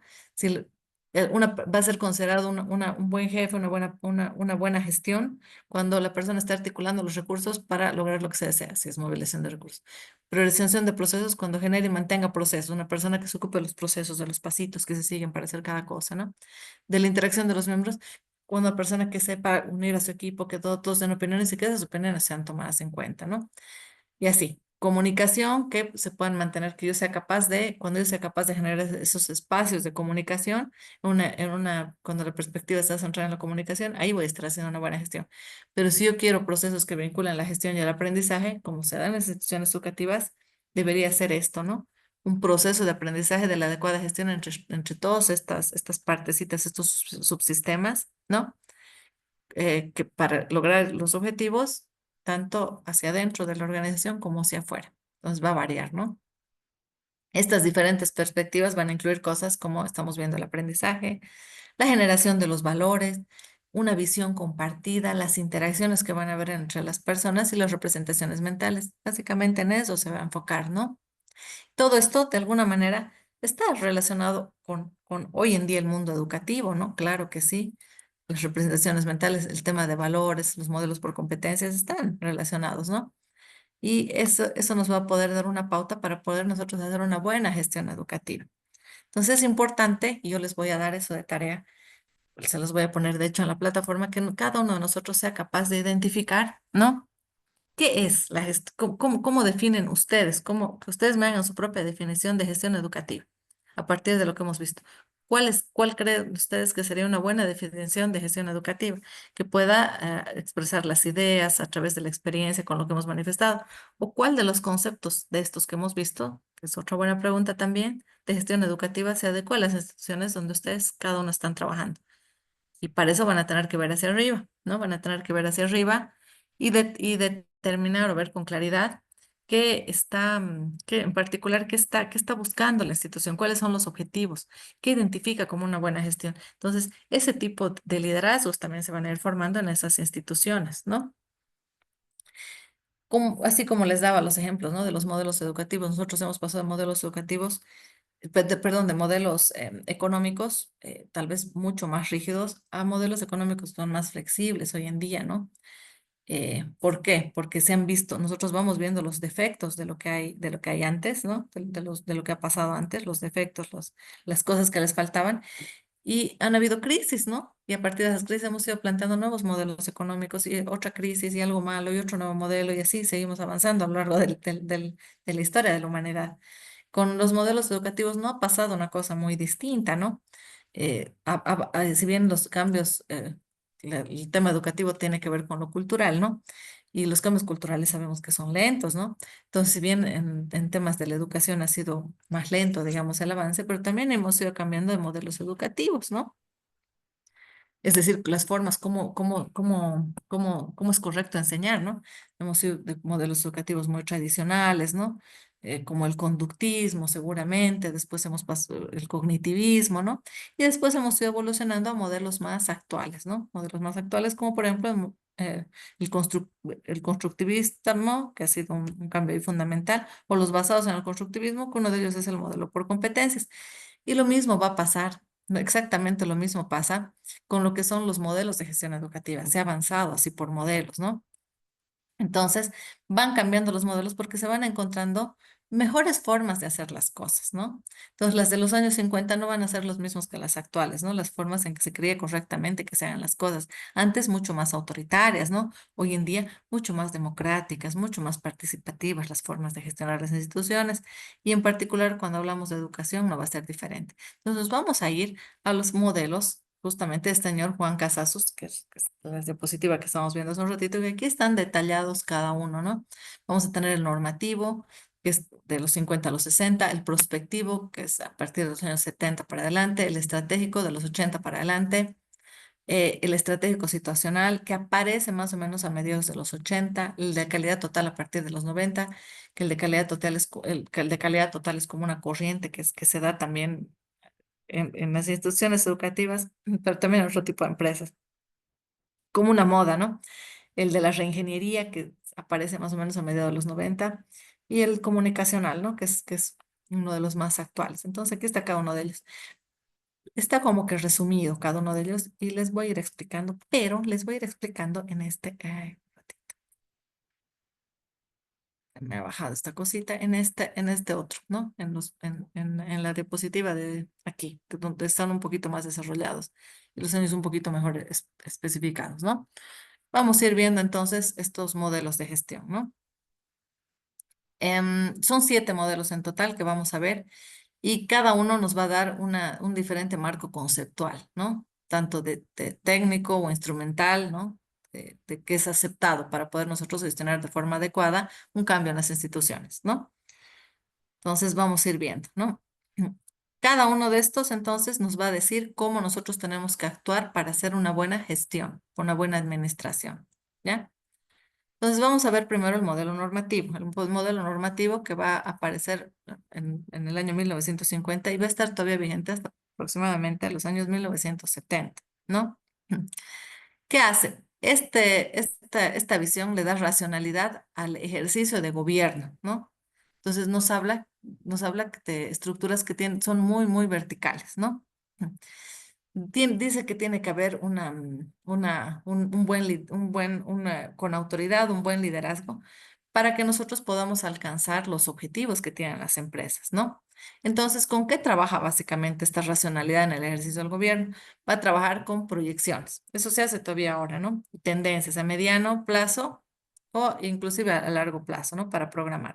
Entonces, se va a basar el tipo de gestión en este momento en que nosotros vamos a decir, bueno, ahora hemos recibido tantos estudiantes, el año vamos a recibir tantos, según las proyecciones técnicas de programación y de tendencias, esto va a ser lo que va a pasar el año. Y a partir de esto yo voy a hacer una programación. Yo voy a hacer desde el punto de vista más técnico una planificación de lo que yo tengo que hacer de aquí en adelante para proyectarme hacia el futuro. Entonces, como vemos, es una forma de ver muy, muy, muy, muy técnica, muy, muy exacta, digamos, muy cuantitativa las cosas, ¿no? Eh, eh, Aquí vemos la institución y no estamos integrando mucho la parte externa, ¿no? Desde un punto de vista, digamos, más cultural, esta visión normativa eh, va a ensamblarse muy bien con la parte cultural, ¿no? Porque va a ser difícil cambiarla, porque es muy estricta, es muy rígida, ¿no? Y lo cultural tiene cambios lentos también, ¿no? Y en lo que es el sistema, sin embargo, en lo que es el sistema educativo va a ser muy vertical, ¿no? Ese es mi jefe, la parte de la autoridad va a influir mucho, ¿no? Sin embargo, se da acá una crisis, ¿no? Una crisis a nivel mundial por el aumento en el precio del petróleo en el año 1973, ¿no? Y esto va a marcar un quiebre en las técnicas de la previsión clásica expresada. Es decir, es con esta crisis que se va a dar a partir de la subida del precio del petróleo, se va a ver que estas técnicas de proyecciones ya no siempre van a ser, no siempre me van a mostrar un futuro exacto, no siempre me van a mostrar un futuro cierto, sino que puede existir un futuro que sea más incierto, ¿no? Y entonces ahí ante la aparición de este tipo de situaciones que me van a mostrar estos futuros que pueden ser también inciertos, y van a estar otro tipo de técnicas, otro tipo de formas de prever cómo voy a hacer las cosas, otros tipos de gestionar. Entonces, dice, el futuro nos va a decir esta crisis que aparece, no necesariamente va a estar explicado por lo que ha pasado en el pasado. Es decir, yo no voy a estar gestionando de buena manera solamente basándome en la proyección y en las tendencias de lo que va a pasar para yo llegar a mis objetivos. No sirve. Ante estas situaciones de crisis no sirve. Entonces, como esto se da en el año 1973, entonces dicen, no, tenemos que generar un nuevo tipo de gestión que ya no sea además tan vertical, ¿no? Que ya no sea tan normativo, porque el futuro también es incierto, ¿no?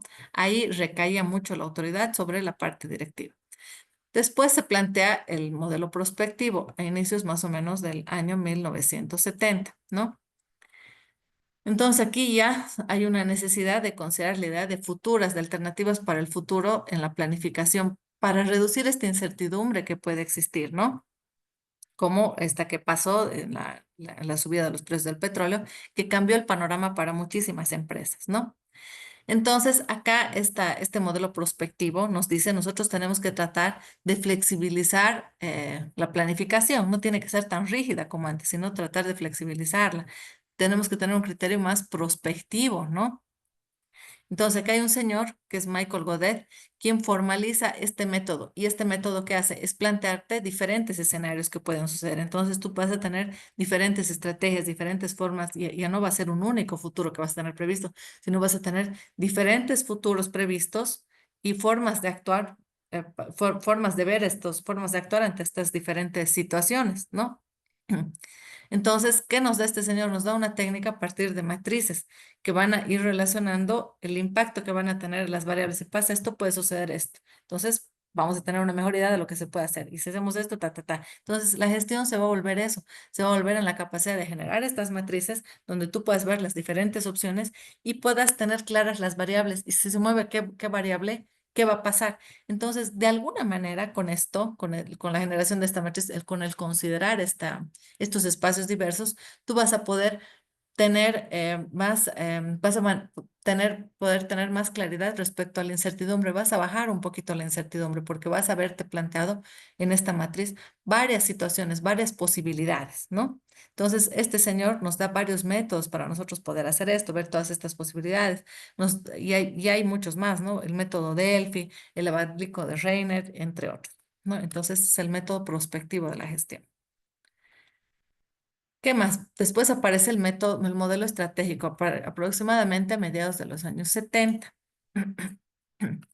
Este método todavía tiene una perspectiva que es muy racionalista. Todavía dice, es importante que nosotros proyectemos qué va a pasar. Si vemos el anterior modelo, evidentemente seguimos nosotros haciendo proyecciones, ¿no? Con movimientos de variables, solo que en el anterior modelo, en el prospectivo, vemos ya diferentes escenarios, no existe un único escenario que pueda darse, ¿no? No lo damos como cierto esta proyección que hemos hecho, sino que tenemos múltiples escenarios con la matriz en el modelo prospectivo. Y aquí todavía se mantiene así, ¿no? Todavía tenemos una perspectiva así racionalista y fundamentada en esta proyección, aunque sea con escenarios alternativos, ¿no? Como una técnica. ¿No? El manejo financiero todavía es importante, ¿no? En las decisiones. Es decir, si vamos a ganar más dinero, entonces esa es la acción que tenemos que tomar, la que nos lleve a ganar más dinero, ¿no? Todavía se maneja así. Entonces, los análisis de costo-beneficio dentro de las variables son súper importantes, ¿no? Surge aquí en el modelo estratégico, pero la noción de estrategia, ¿no? Y tiene unos teóricos que van a apoyar las estrategias. Que es importante que nosotros tengamos claras las estrategias en las instituciones educativas. Nos dice, ¿quiénes son? El señor Akov, Ansoff, Porter y Steiner.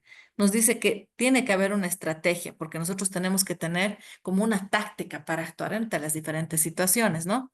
Entonces, nosotros vamos a tener estrategias o la idea que nosotros tenemos tiene que tener un carácter de estrategia que es como algo táctico, que una norma, qué vamos a hacer y con qué medios para alcanzar lo que nosotros deseamos. Entonces nos dice esos señores, eso es importante. Entonces que nosotros hagamos una gestión estratégica va a ser que tengamos la capacidad de unir los recursos que tiene ya la organización, ya sean humanos, técnicos, materiales y financieros, para lograr los objetivos, ¿no? Entonces que yo agarre, me reúna con el de contabilidad, con esto, con esto, con esto, y que logre ese objetivo que plantea la institución, ¿no? Vamos a entrar un poquito más detalle de esto. El esfuerzo comparativo y la escasez de recursos permiten asociar este periodo con una etapa de consideraciones estratégicas. Claro, en este momento estamos en el mundo hemos vivido situaciones de crisis, ¿no? Entonces nos dice, ante una situación de escasez de recursos, donde no hay muchos recursos, no hay mucha personalidad, no hay mucho recurso financiero, no hay muchos recursos que hemos mencionado, pero sí hay esfuerzo, nosotros tenemos que definir qué estrategias, tenemos que considerar diferentes estrategias para lograr nuestros objetivos, ¿no? Entonces, para poder hacer esto, nos dicen estos señores, es importante que nosotros hagamos un análisis FODA. ¿Qué va a ser un análisis FODA? Es de fortalezas, oportunidades, debilidades y amenazas. Entonces, esto lo haces a nivel de tu institución educativa, ¿no? Entonces, tú ves cuáles son tu visión y tu visión educativa. Y con este FODA, tú vas a ir estableciendo cuáles son las fortalezas que tienes desde la parte interna de tu institución, cuáles son las oportunidades que vas a tener, cuáles son las debilidades desde la parte interna también y las amenazas que vas a tener. Las oportunidades y las amenazas van a tener que ver con lo externo de la institución. Las fortalezas y las debilidades van a tener que ver con lo interno, es decir, son cosas que tú puedes modificar, con las que tú vas a poder maniobrar. Las oportunidades y las amenazas, al ser externas, te van a servir más que nada de alimento. Tú no vas a poder cambiar lo que pasa afuera, ya sea una oportunidad o una amenaza, pero vas a poder atacar estas amenazas o usar estas oportunidades para mejorar a través de tus fortalezas, lo vas a poder hacer, ¿no? Y con tus fortalezas también vas a poder atacar a tus debilidades que son internas. Entonces, eso nos dice, nosotros tenemos que ver, hacer ese esfuerzo comparativo y considerar que tenemos esa escasez de recursos, ¿no? Para poder tomar la mejor estrategia. Y este análisis te va a permitir unir, ir enlazando estas fortalezas, debilidades, oportunidades, amenazas, para ir generando a partir de esto estrategias, cosas que vas a hacer, acciones que vas a seguir con recursos que tienes, porque ahí están tus oportunidades, ¿no ve? Y están también tus fortalezas a partir de con esos recursos para que tú puedas lograr los fines, la visión de la institución, la misión y la visión, ¿no? Entonces, este enfoque va a permitir que las organizaciones puedan tener, no solo permanecer en el mercado, sino que puedan, no solo estar en el mercado, no solo tener presencia, sino permanecer, sobrevivir a lo largo del tiempo en este entorno cambiante, ¿no? A inicios de los 90 se empieza a considerar este enfoque en la práctica de la planificación y de la gestión en el ámbito de la educación. Recién a principios de los 90 esto se va a empezar a aplicar en lo que es en lo que son los ámbitos educativos, pero pero ya en la parte administrativa a partir de los años 90. De hecho, hoy en día, las instituciones que trabajan con modelos todavía de calidad le ponen mucho énfasis, ¿no? Al uso de al uso de de estos instrumentos y al planteamiento de estrategias, ¿no? Vamos a ver ahora el modelo, perdón, estratégico situacional. Este modelo estratégico situacional surge en el año 1980. ¿Qué nos dice este modelo estratégico situacional? ¿No? Nos dice que a la planificación estratégica le va a introducir una dimensión que tiene que ver con lo situacional, que está sugerido por este señor Carlos Matos, ¿no? Entonces nos dice, es importante también que introduzcamos una nueva dimensión a la planificación. Está bien, ya hemos avanzado hasta la planificación, pero es importante meter esto, ¿no? ¿Qué pasa en el año 1980? Hay una crisis económica a nivel mundial, ¿no? Entonces, esta crisis lleva a una situación social que es inestable, ¿no?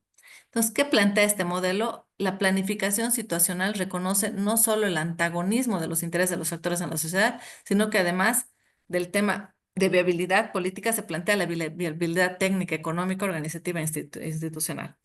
Entonces nos dice, es tan incierto, es decir, todas las personas en la sociedad van a jalar para su lado, van a buscar, van a perseguir sus propios intereses. Entonces es tan incierto, ¿no? Va a ser tan incierto el futuro que nosotros lo que tenemos que hacer es tratar de analizar cuáles son los intereses, separando cada uno de estos sectores, ¿no? Separando estos por dimensiones. Eso es lo que nos dice este modelo estratégico situacional.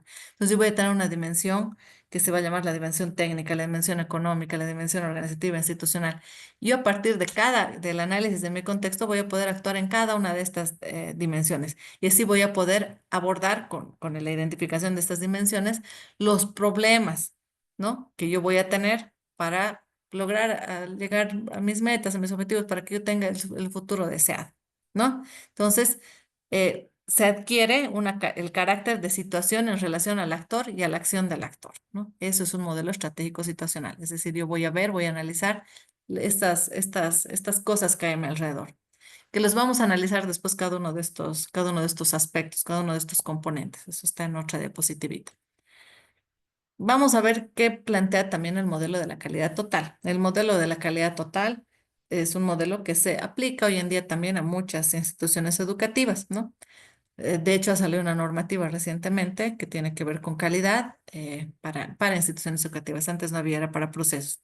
Sin embargo, hay autores que dicen que este modelo de la calidad total hace muy burocrático, ¿no? Como el modelo de la calidad total tiene que ver mucho con procesos, hace muy burocrático la gestión educativa, ¿no?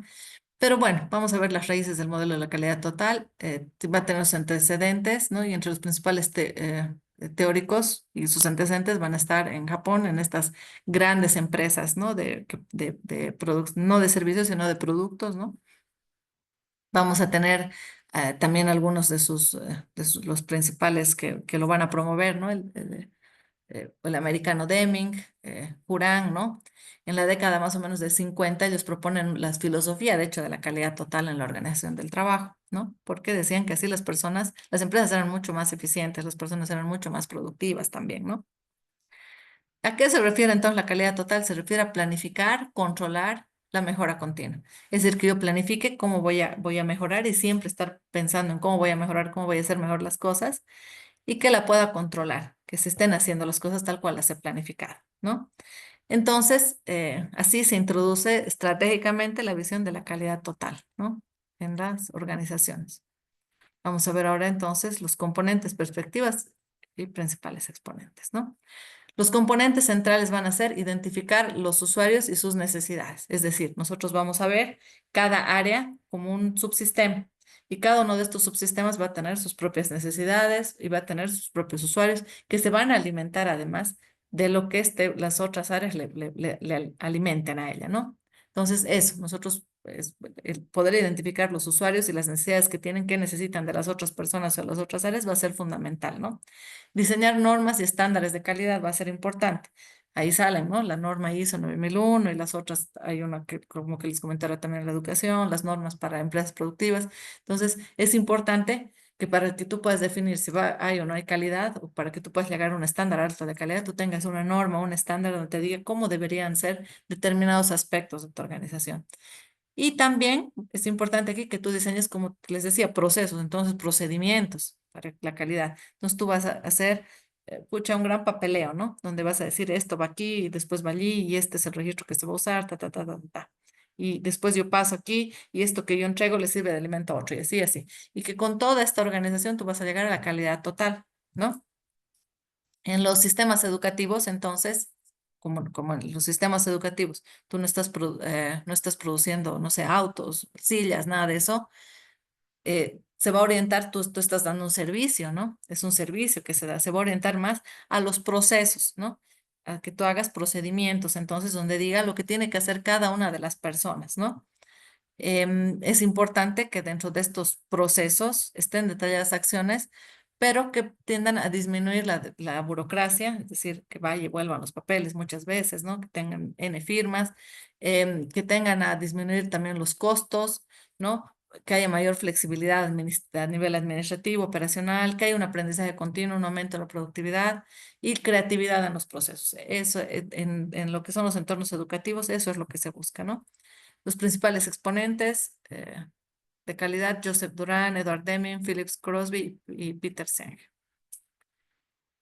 Bueno, estamos ya a las 9. El siguiente modelito, que es el de la reingeniería, y los dos siguientes, los vamos a ver, por favor, el día de mañana. No sé si hay alguna pregunta, alguna duda antes de irnos por parte de cualquiera. Ya he dejado de compartir pantallita. Creo que no. Bueno, entonces nos vemos por favor mañana tempranito para continuar. Vamos a acabar de desarrollar estas diapositivitas y vamos a ver, como ya les había explicado, la parte normativa. ¿Ok? Tengan una linda noche a todos. Chao, chao. Hasta luego.